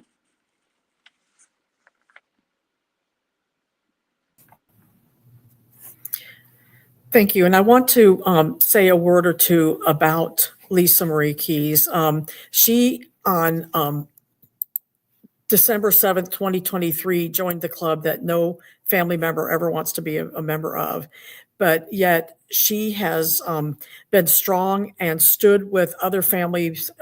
She doesn't just, stay to herself or only worked on her case. She has been involved, heavily involved in supporting families against police violence and in other efforts to help other families to get justice. And so I want to recognize her for that, because I think that's also important to note. We want families to all get justice, and we recognize that when people work, when they work for their own justice, that's great, but when we work together, we get more justice. And so I thank her for her ongoing efforts. And I want to now read for Lisa the Stolen Lives certificate for her son. To the family of Brandon Delshawn Keys, on August 16, 2025, the name of Brandon Delshawn Keys is formally entered into the Stolen Lives Project, joining tens of thousands of people killed by law enforcement in the U.S. since 1990. These victims, who are gathered together in death, shout out from their graves for justice. Over 1,000 are killed by this official violence every year. These victims, whose lives have been viciously cut short, all had lives and families that were part of society, but rarely are the names of the the lives of the names published, nor are the real circumstances surrounding their deaths caused by law enforcement made known. Their names, stories, and faces gathered in the Stolen Lives Project demand of the living to tell the truth of their stories and that there will be no more stolen lives. We refuse to let Brandon die in vain. In his name, we will stop this national epidemic. Thank you.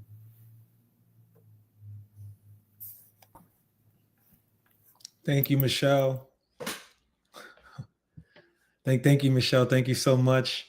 Thank you, Lisa. Ibayashe, to your son, Brandon. I also just wanted to echo some of the words you mentioned, to pray and fight. I think that's really admirable. And I know the families do it best. I don't know how y'all do it, but y'all do it best. And we stand alongside you, praying and fighting constantly, and being in solidarity, unity, for coordination.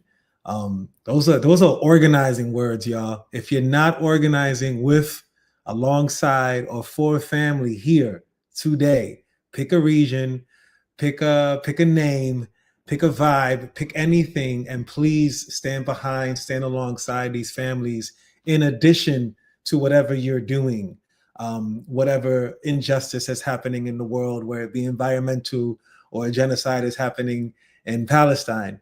We still have to be here for each other in this particular way. And it's really important that we share those names alongside when we're out in the streets fighting against this overall system, and not even knowing any particular name of the victims or the people that we're honoring or fighting for. And it's really important for us to have that connection.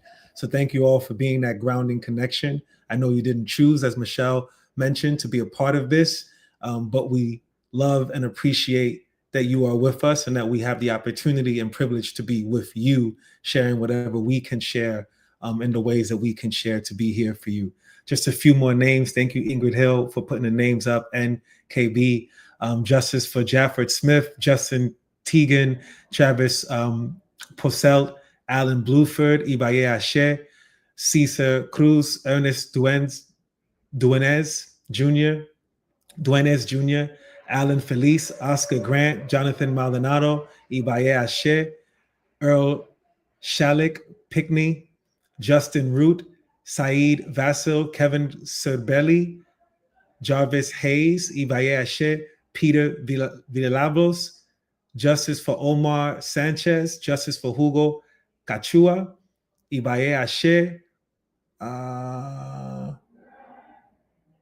and you might be reading this, but donate to cost for the live stream and for the work of the Stolen Lives Project. Please see the link. There's a GoFundMe/F/Stolen Lives Induction Ceremony. We always forget, they never talk about money, but it's really important. If you are someone out there with some privilege or know somebody who has that privilege resource, ask them to resource this so we don't have to keep asking y'all for money. That'll be great. So please do that. There's also join this year's kickoff meeting on Black August 24th for the 30th National Day of Protest to Stop Police Brutality. There's a link as well. Thank you so much for that and sharing that. And I think I said all the names so far, caught us up, and I'll come back to that. If I'm missing anything, please, again, put it there because you are with us and we want to make this a collaborative, coordinated effort. It's the only way it could be effective is that we all know that we're here for each other. You may know somebody, you may be a family member, a cousin, a mother, an uncle who has not had this platform. Please do find a way to put in the chat, get in touch with us. I'm sure contact will be there. This is not the best feeling, but it is a good feeling to be around family and friends that people know that we're not alone in doing this. So hopefully we can hold that space for you as well, or someone that you know, love, and care for. Without further ado, I'd love to introduce some more culture because I love culture. I'm all about the culture. Lifts us up, gives up that vibration. Gen Dog, Lone Wolf. Yes, I'm just honored to have Gen Dog within the spectrum of every time I'm in a space. I'm like, Gen Dog, Peace Poets, what up, what up? Like we're all here. I love that. Is a two-spirited Black native photographer, multidisciplinary artist, cultural worker, hip-hop MC from Bushwick, Brooklyn, who continues to tour their activist brand of hip-hop nationally and globally. Gen Dog is a proud member of the People's Music Network and the Poor People's Campaign Arts and Culture team. Please, if you're wherever you are, give it up, make some noise in your living room, in your bedroom, outside, whatever. Give some noise for Gen Dog, Lone Wolf. What up? Hey, what's up, everybody? I hope y'all can hear me okay. I'm on the road right now. I would like to send my love to everyone who had their angels stolen from them. And I do believe that police should be held financially accountable. There should be, they should be held financially accountable, even if they're not held criminally accountable.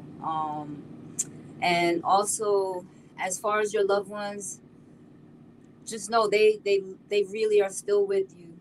Just talk to them. They can hear you. They're here, and I can attest to that.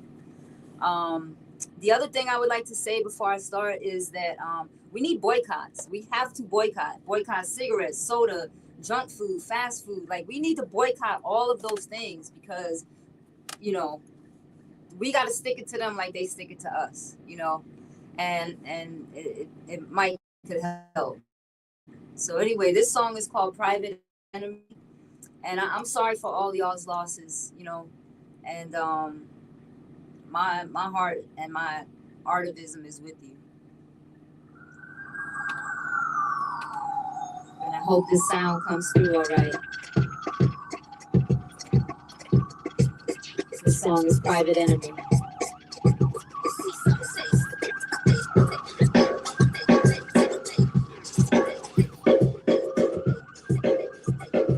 Yeah. If you see something, say something. I've been around the world and I can't even believe the things we let fly by. Got the drug dealers, keep the patience how high. Get on my nerves when I see the children cry. We're in spirit revolution. Got too many dry eyes, complacently digitized. Water full of fluoride. Your lies, my lies. Realize. Spider captors. This web is worldwide. More lies. Education's full of more lies. Entire communities. Post-traumatic suicides. Homicides.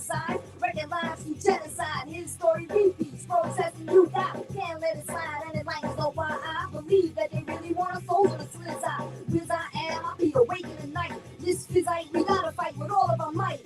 Treasonous gluttons, sticky fingers on buttons. They be brainwashing. If you see something, say something. Fake wars, bodies chopped like muttons. Kids wildin' out, grown adults ain't saying nothing. About fake wars, bodies chopped like muttons. Treasonous gluttons, sticky fingers on buttons. Kids wildin' out, grown adults ain't saying nothing. Fake wars, if you see something, say something.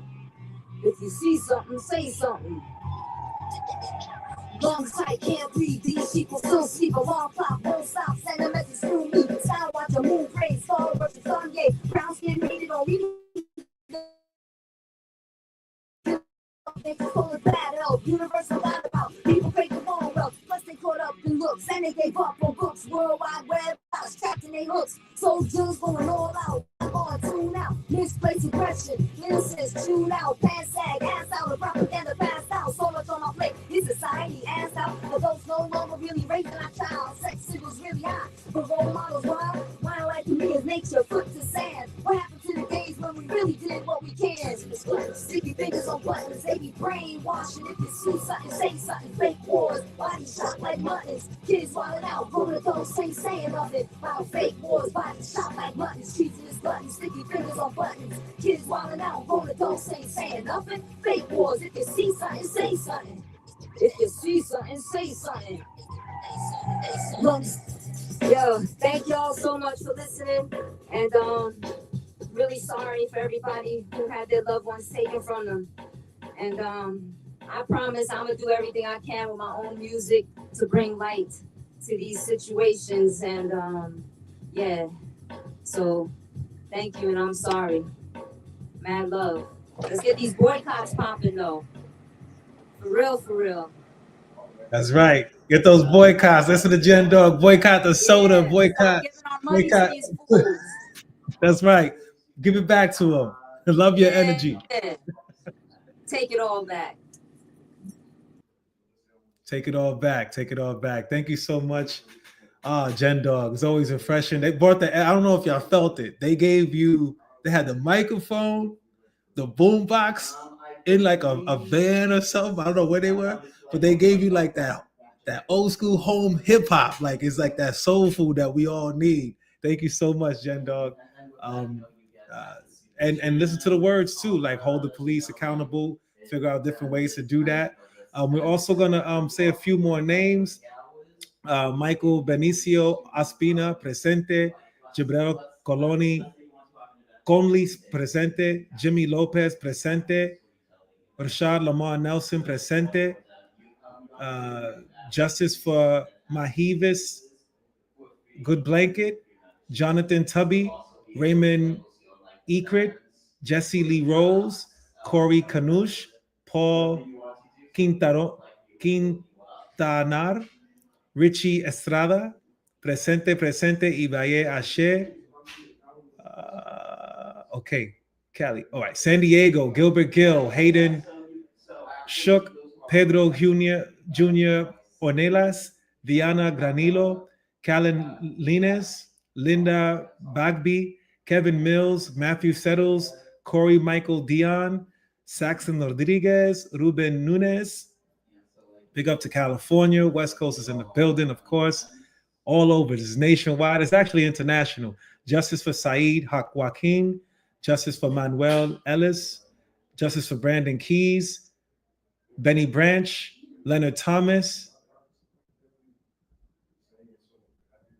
And if there's more, I will come back down or circle back. And thank you so much for this. And thank you for the information in the chat. Please do keep reading the chat. Right now, I want to introduce the next part of the last inductions that we're having from Sheena Vanette, cousin of Pierre, who was killed by NYPD December 20th, 2021. When we're speaking of one of these family members who's constantly in the streets, as many people here are, this is a warrior queen that I get the privilege to see every now and again within New York City. Always following what they're doing. Please check out the tags, and if they're on IG or wherever they are, and see what they're doing and how you can support them. But thank you so much for being here with us, Sheena. If you are here. Oh, I think so. Yes. Peace. Peace. Thank you so much. Thank you for that introduction. It's an honor. It's a bittersweet honor.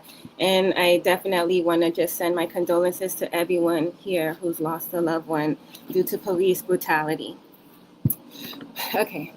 Pierre is a beloved, talented, funny, debonair, empathetic, strong son, brother, cousin, friend, community member, human. Loves family and supporting, encouraging everyone to follow their dreams and heart's passion. He was very smart and great at not only playing basketball and music, poetry, and just being creative in the life of the party, but also was just a pleasure to be around and vibe with. A very special human being who is loved and remembered by many because of who he is and the mark he leaves on everyone he meets. Pierre was simply a good person. at 26 years old, was killed by NYPD while experiencing an apparent mental health crisis after he called 911. Officers say he ran towards them with a small pink kitchen knife, so they fired 10 shots at him, killing him. The officers named responsible for Erd's murder are Officers Peter Land and Officer Conrad Aburu Gores. Family, friends, community pushes back on the narrative and says Erd was running away out of fear because he was confronted and ganged up on by numerous NYPD officers, shouting commands at him, guns drawn, and tasing him. After this fatal encounter, we found out Erd was the 19th person killed by NYPD in the past 10 years while experiencing a mental health crisis. 18 of these individuals are people of color. As in all of these cases, when faced against the police, the law sides with them. They are always justified and within their guidelines, never held accountable. That's because police have a license to kill. So justice for us now is advocacy and activism via Justice for Pierre Coalition. Our aim is to uphold Erd's legacy by spreading awareness, encourage reform and accountability to those murdered by law enforcement, and advocating for the removal of police from mental health response calls, a transformative reimagining of a system that is more humane with a medical approach, not a public safety one. Peers are more equipped to handle these calls because they are well-trained individuals who are trauma-informed, culturally responsive, and provide a more humane, person-centered approach. We know with the current law enforcement response, police escalate these situations into a fatal encounter, resulting in murder of a valued life that matters. We advocate for the decriminalization of mental health and for a public health response, like any other health response, instead of a public safety response for people experiencing a mental health crisis. We go to Albany and City Hall to fight for policy, funding, resources, services, housing for everyday people who need to be seen and heard to be treated with dignity. We collaborate with organizations whose causes align with how we continue to shape Erd's legacy. Please follow us on Instagram in solidarity to follow our advocacy and keep up to date with Erd's legacy. Justice for Erd. These murderers can take our loved ones' bodies, but they can't take their spirit. No justice, no peace, forever EP. Thank you for listening. I'm somberly honored now to introduce the older sister of Matthew Felix, who has been the voice in this battle to seek justice for Matthew. Because of Sam, Matthew lives every time she says his name and shares his story. My condolences to you and your family, Sam. I was honored to meet you at the last October 22nd coalition this past October, and honored to introduce you now for you to get this certificate for your fight for Matthew. Thank you so much, Sheena. But as Sheena graciously introduced me, I am Sam. I am the older sister of Matthew Felix, who at the time was only 19 years old. Now this has been it's going to be 6 years. He was murdered February 25th of 2020. He was murdered by Nassau PD when they crossed Queens jurisdictions, and what happened that day was around 5 p.m.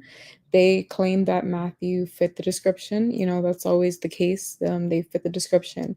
So instead of informing NYPD about this, Nassau PD decided to come to our house. They were in unmarked vehicles. They were surveilling the house. When Matthew did get into the house, we finally came home. They watched him get into his car. They watched him get into the house. Once they saw him get into the house, they watched him get into his car. It wasn't until he got into the car that they decided to follow him. Now, once again, these were unmarked vehicles. They followed him for a few blocks. And then, unfortunately, when he came to a busy intersection only 5 blocks away from our home, they decided to start shooting in his car. So there were 4 shots. One of them hit him in the leg. One of them, hit him in the neck, and that obviously was the fatal shot. And he was killed instantly. And then they tried to tell us, different stories. They said that they shot him because he was trying to run over the officers. Then they said, and another officer claimed that they thought he was reaching for something. But then when you look at there was surveillance footage from one of the businesses, and you see that none of that was true. And then even after that, what obviously was the worst day of me and my family's life only got worse, because then we were criminalized by NYPD.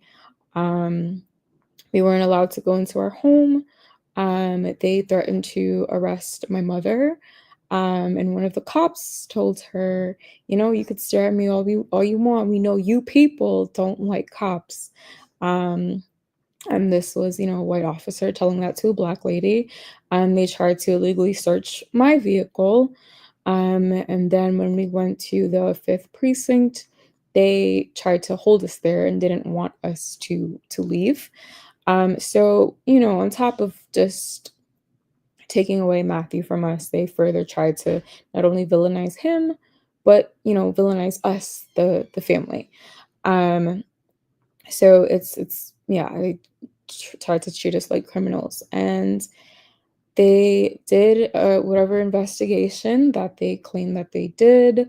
And then in the summer of 2021, after hearing nothing from the Attorney General's office, after hearing nothing at all, we one day get a call that to come into the office, and they tell us that they're closing the case. There was no wrongdoing of these officers, that it was justified. And even in their accounts, it didn't really make much sense. They were definitely conflicting stories. And then when we asked for more questions, more answers, they stonewalled us. And now we did sue Nassau PD, and Letitia James has made this battle difficult every single step of the way, refusing to give us any evidence, stopping discovery motions every step of the way. She has made it very difficult. So there has been little progress with the civil case, unfortunately. But we're still out there. As of right now, I decided to, with my activism, I decided to, go to law school in order to kind of be more well versed on the law and be a better advocate for, not only Matthew, but for other families who are going through this as well. And you guys, if you guys want to keep up with the story of Matthew, you could follow the Instagram page, which is Justice, the number 4, and Matt, MATT. As of right now, there isn't any call to action. But yeah, just follow that page to be updated.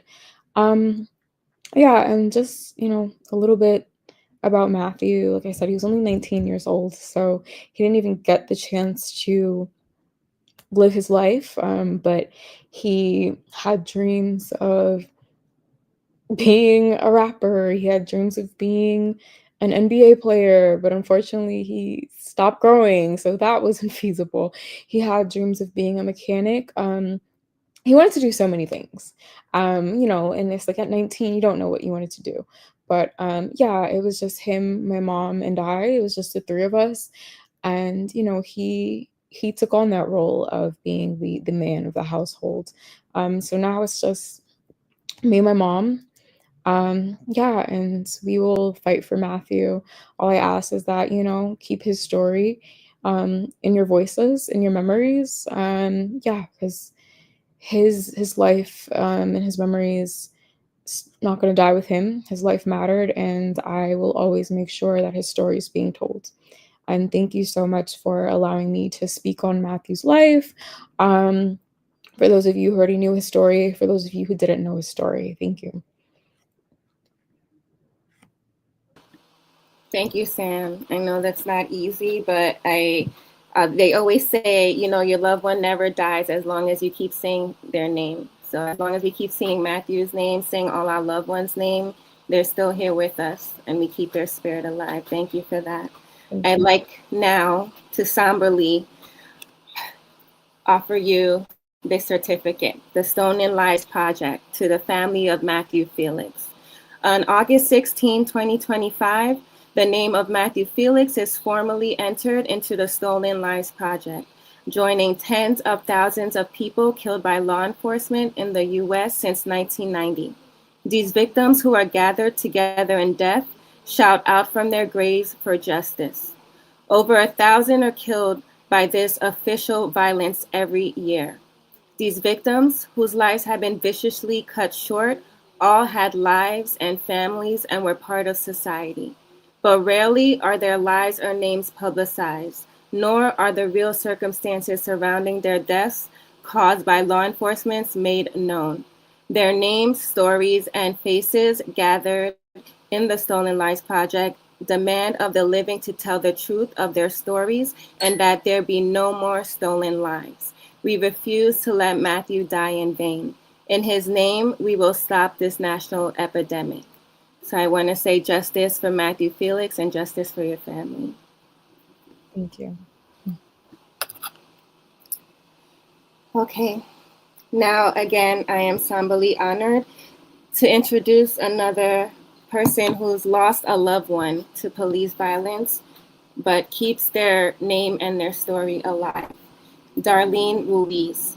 She is the mother of Trevor Seever, who was killed by Modesto, California police December 29, 2020. No parent should have to bury a child, especially a mother who carries their child in their womb, in their arms, and in their hearts, tragically yet divinely now in memory. My condolences to you and your family, Darlene. Welcome.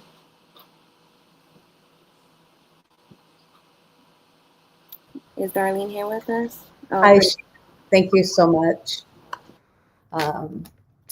Hello, my name is Darlene Ruiz. I'm the proud mother of Trevor Seever.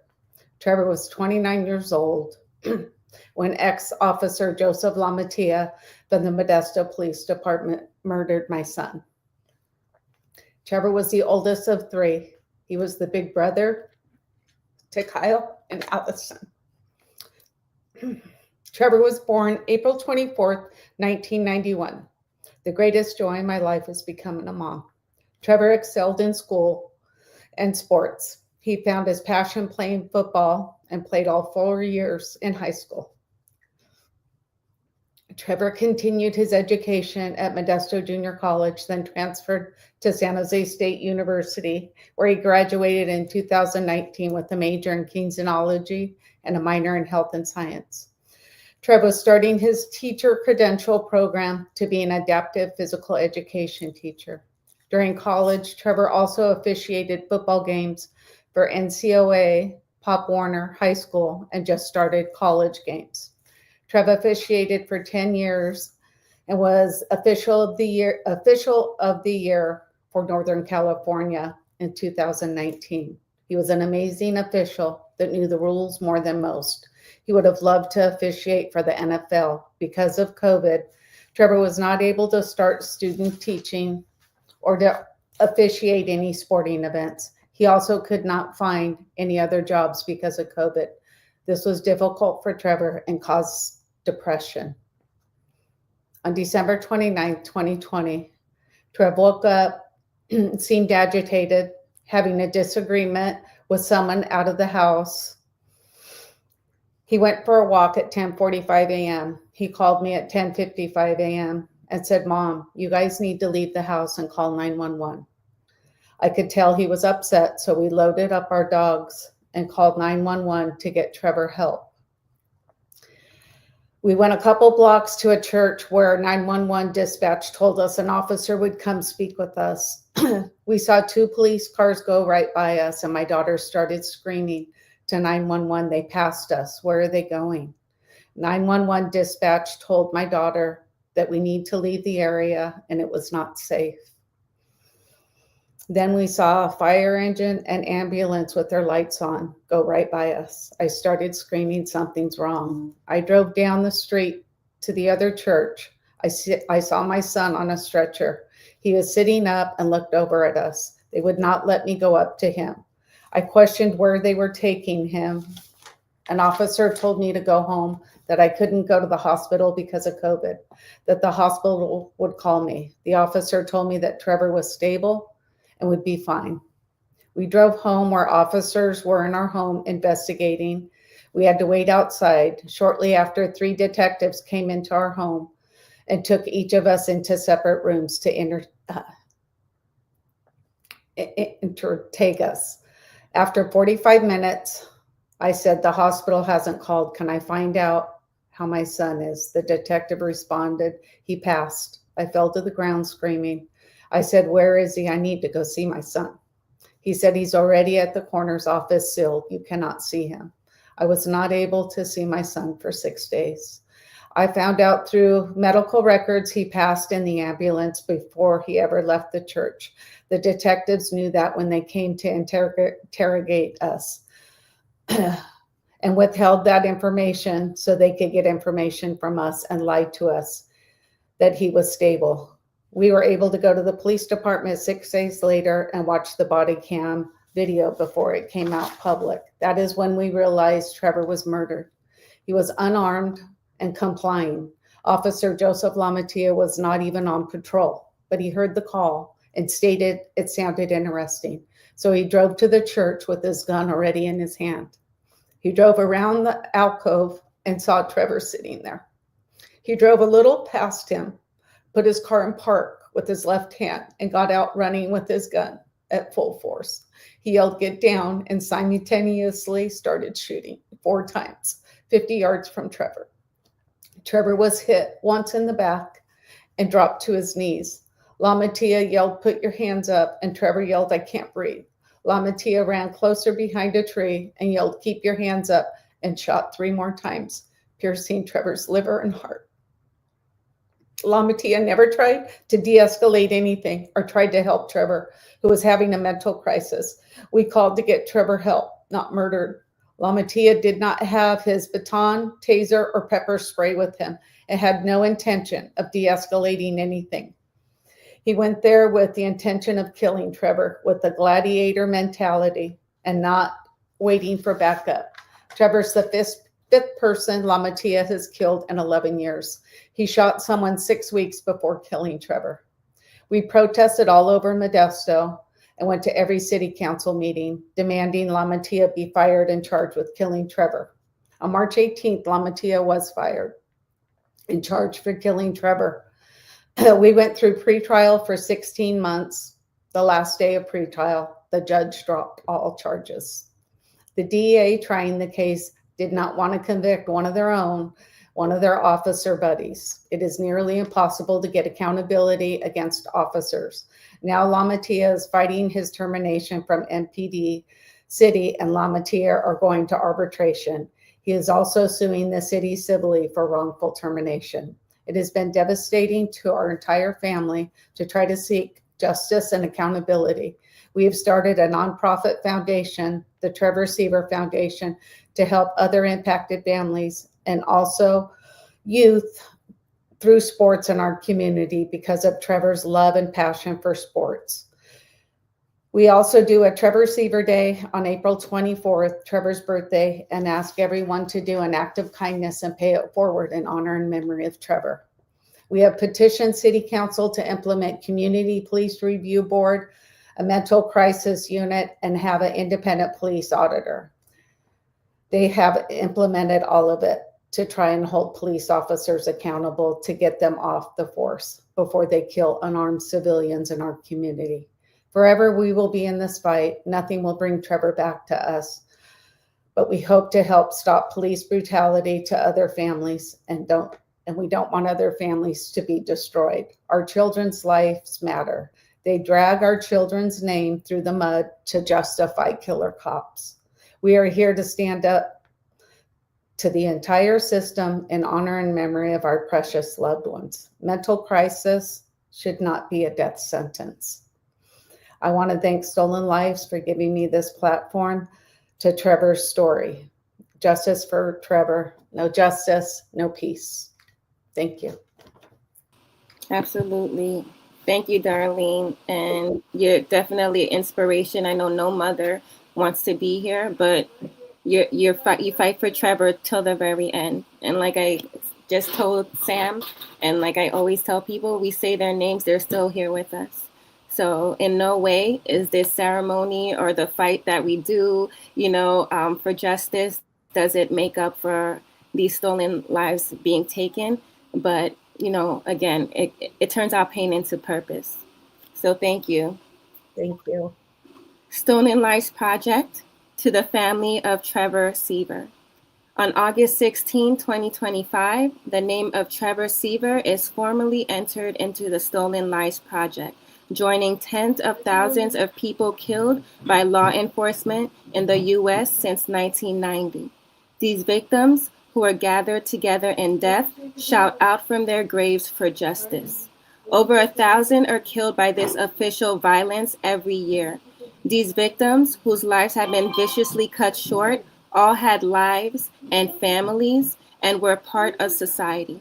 But rarely are their lives or names publicized, nor are the real circumstances surrounding their deaths caused by law enforcement made known. Their names, stories, and faces gathered in the Stolen Lives Project demand of the living to tell the truth of their stories and that there be no more stolen lives. We refuse to let Trevor die in vain. In his name, we will stop this national epidemic. Justice for Trevor Seever. Thank you. Thank you.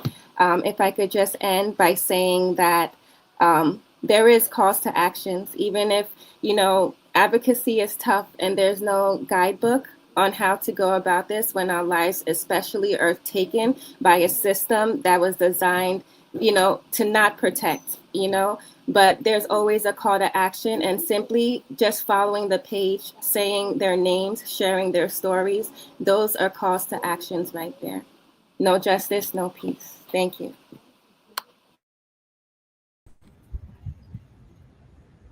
No justice. Thank you so much, Sheena. I just want to, I'm hearing all the families speak, and over the years we've been doing this, and I mentioned earlier, not only they can't kill us, what they're actually doing is making us stronger organizers.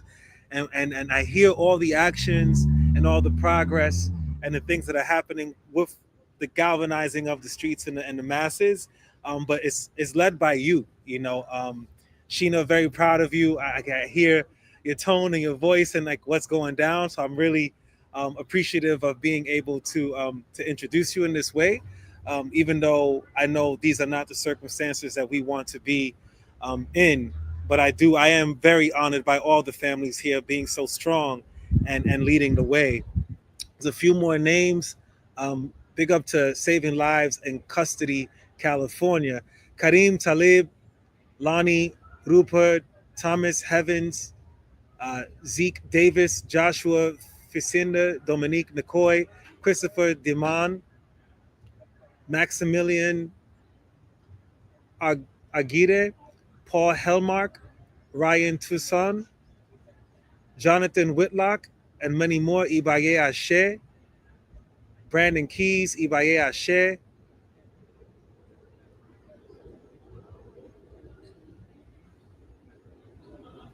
Justice for Carolyn Sissy Adams, Kashad Ashford, Bilal Deshaun Colbert, Staten L. Crew, Daoud Culver, Danette Strawberry Daniels, Barry E. Deloche, Sir Senior, Ao Faison, Ibaye Ashe, Jabril Colney, Presente, Rashad Lamar Nelson, Presente, Jimmy Lopez, Presente, Erds Pierre, of course, we just mentioned you, Presente. And I love that you said every time we mention their names, they are never forgotten. So true. We do this all the time in any way we can. Justice for Bashir Farrell, Jaquil Fields, Brian Fillmore, Daryl DeRose, Lacroix Fuqua, Jaqui Graham, Russell Jones, Abdul Kamal, Mashoon Leach, Warren Lee, Tasha Macy, Rashid Faquan Moore, Ibaye Ashe, Shakan Nance, Michael Newkirk, Philip Pennell, Jerome Reed, Santiago Villanueva, Randy Weaver, Morris Gordon, Major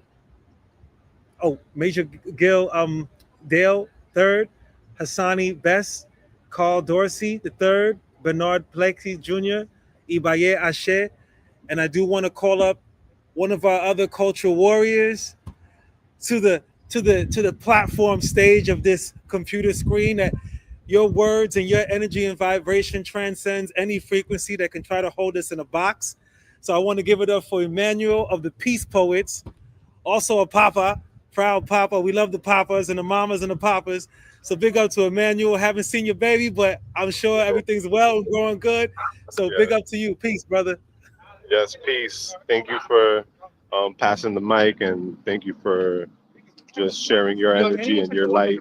Appreciate you so much, as well as everybody present, continuing the legacy of all of their family members, their loved ones.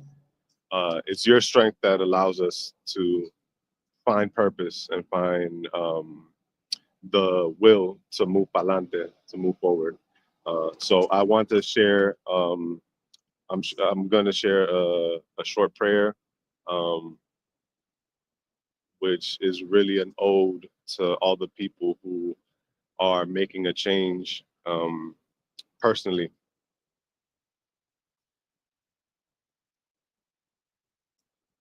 I say peace to the poets who propagate peace, who have to protect life, because war is a beast and the war in the streets have got the poor in a leash. Right now, there are people dying to eat. But like Zapata, we don't live on our knees. We die on our feet. We riot the streets. We don't sit down and complain. We are people of action. What we do is fighting for change. We represent peace because it's so critical. We represent peace because the soul's spiritual. I say peace to the Be the Change movement. Movers in the front and the people who ain't moved yet. Don't forget, chains take time to loosen. Don't forget, Malcolm X was a truant. I say peace because I've lost so many to violence. And I speak peace because I've lost many more to silence. Peace.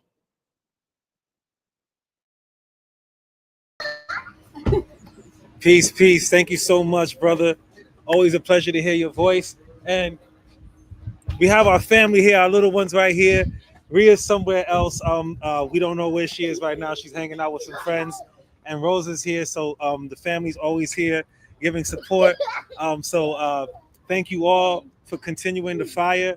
I was just telling her backstage how it's in this beautiful struggle, we're seeing each other and we're all growing old together.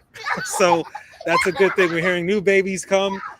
So there's life, and I know the families would appreciate that. We are here for you, with you all the time in the streets, whether they kick us out of a place or not. We'll be right here on the platform, on the block, doing what we got to do. Like I mentioned, We're only a block away from where Eric Garner was murdered. So we just did his 11th commemoration this past July. Yes, we fight for, yeah, exactly. Thank you. So I know you recognize that, and I know how much heart it is, but I know it's necessary. So we really appreciate all the families that stand together, because our families stand together each and every day. So thank you so much. There are a few more names I do want to mention before we close out. Thank you for everybody who's still with us. I know you could be anywhere, and you're here with us. And actually, I want to do this right. Before we actually close out, I do want to say we have our next induction ceremony planned for January 31st, 2026. Please mark your calendars. There's also going to be a kickoff meeting for the 30th National Day of Protest to stop police brutality, repression, and the criminalization of a generation. The link will be shared. I'm sure it's been there. So please do support, see how you could join us, whether it be in the streets or online. However, there's a platform for you to join. A few more names before I introduce our water for today, Kim Vaughn. But before I introduce you back up, a few more names: Justice for Darrell Mayford, Willie McCoy, Mario Romero, Jared Huey, Angel Ramos, Sean Materosa, and so many families out of Vallejo, Ibaye Ashe. Justice for Michael Benicio Ospina, Jimmy Lopez, Jabel Colney, Rashad Lamar, Nelson, Ibaye Ashe. Justice for Andrew Jerome Washington III, Najee Seabrooks, Jameek Laurie, Veronica Lee, Deborah Terrell, Ibaye Ashe, Christian Thomas, and Kiana Blakey, Ibaye Ashe.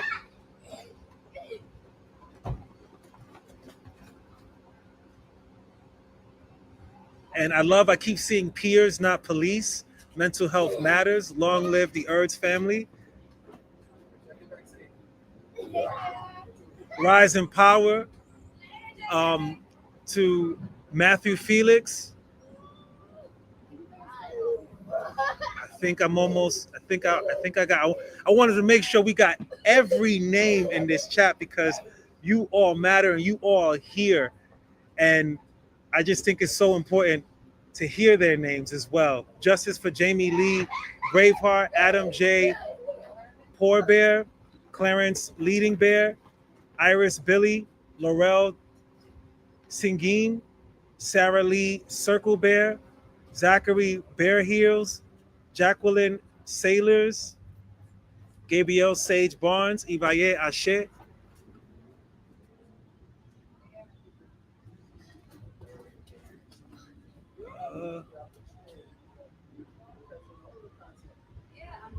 Justice for all stolen lives, and as Kim mentioned, stolen angels. I love that. I know this has been hashtagging around so much, but I really like stolen angels and the little angels riding around giving noise of joy. There's some more. Ibaye Ashe, Renee Barnes, Peter Stewart, Christopher Bergs, Cody Ear, Kyler Grambing Bear, Jason Perro, James Peters, Daryl Hostler, Mark Nelson, Willie Nelson. Justice for Antonio Kasim Armstrong, Ibaye Ashe. And I think I read all the names here. Thank you for your patience. I really appreciate it. There was something about the ancestors from earlier this morning. We couldn't go without saying all these names. I don't know, it was a mission today, and I really appreciate you all for sharing the names, saying the names, so that we can say them out loud. Without further ado, I'm going to call up my amazing water co-host. Sorry, I'm fasting. Kim is going to do the pledge. Kim Vaughn, thank you so much for being here with us and holding it down and lifting us up. And your voice is water. I'm telling you, it's water, and I really appreciate it. So we're going to join you to say this pledge. Thank you so much.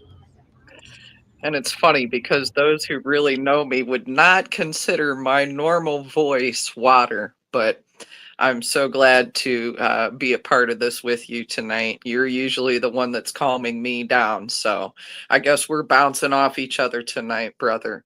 And I couldn't think of anybody pleasure to do this with. So thank you. So I'm going to go ahead and lead us all in the Stolen Lives Pledge. We pledge that the life and the humanity of these stolen lives will not be forgotten. We pledge that their highest hopes and aspirations will live on in us, and that we will seek justice for these and all stolen lives. In this way, we pledge that their memory will stay alive and will inspire us to fight for justice and a better world. And to close everything out, I want to thank Lumi and Kathy for behind the scenes. I invite you all to light a candle with me across the nation. Light it up so that our loved ones, wherever they are in the universe, can see our lights and all of our love. Because this is the only way we can show our loved ones our love now that they've been stolen from us. When we fight for one, we fight for all. And even though our loved ones were extinguished, their light and their flame will never be extinguished. And we as families will never accept defeat. Thank you, everyone, and good night.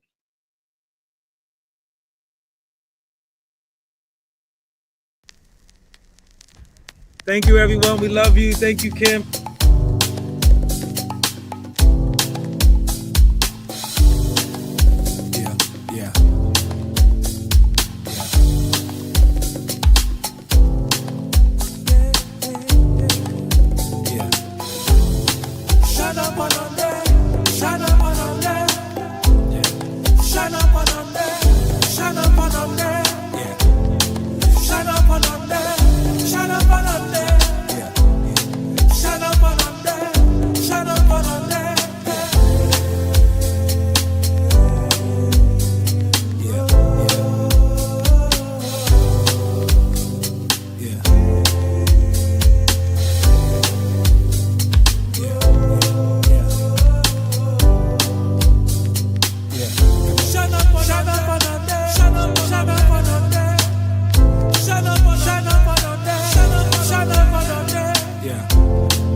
What up? We still riding with you. Some stock gave up. I'm on the course with you, walk with you, talk with you.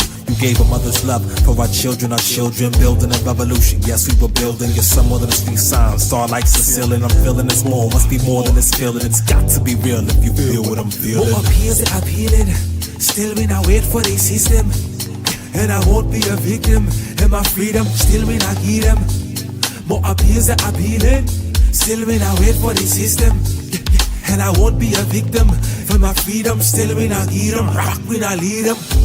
Ibaye, Ibaye, Danu, Ibaye, Ibaye, Danu, Ibaye, Ibaye, Danu, Ibaye, Ibaye, Danu, Danu, Look at your strong kin, what a legacy. We still pray to be better than the enemy. I ain't your target practice, I'm blacksmith alchemy. We way beyond average, multiverse galaxy. That'll be nebula, cellular galaxy. All within I and me, all for the world to see. I talk, put around a speech. I walk, leave behind recliner seats. We put the rise in power to the rest in peace. Make your soul rise in power, suffer it, rest in peace. We love you. Ibaye, Ibaye, yo.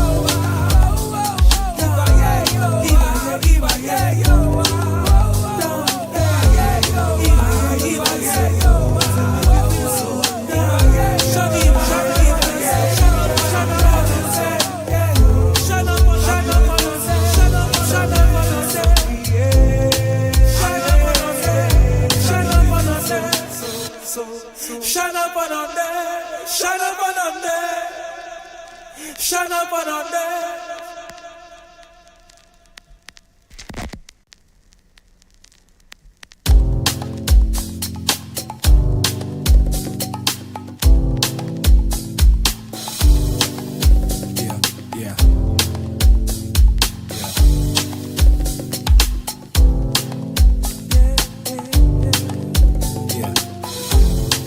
Shut up on there.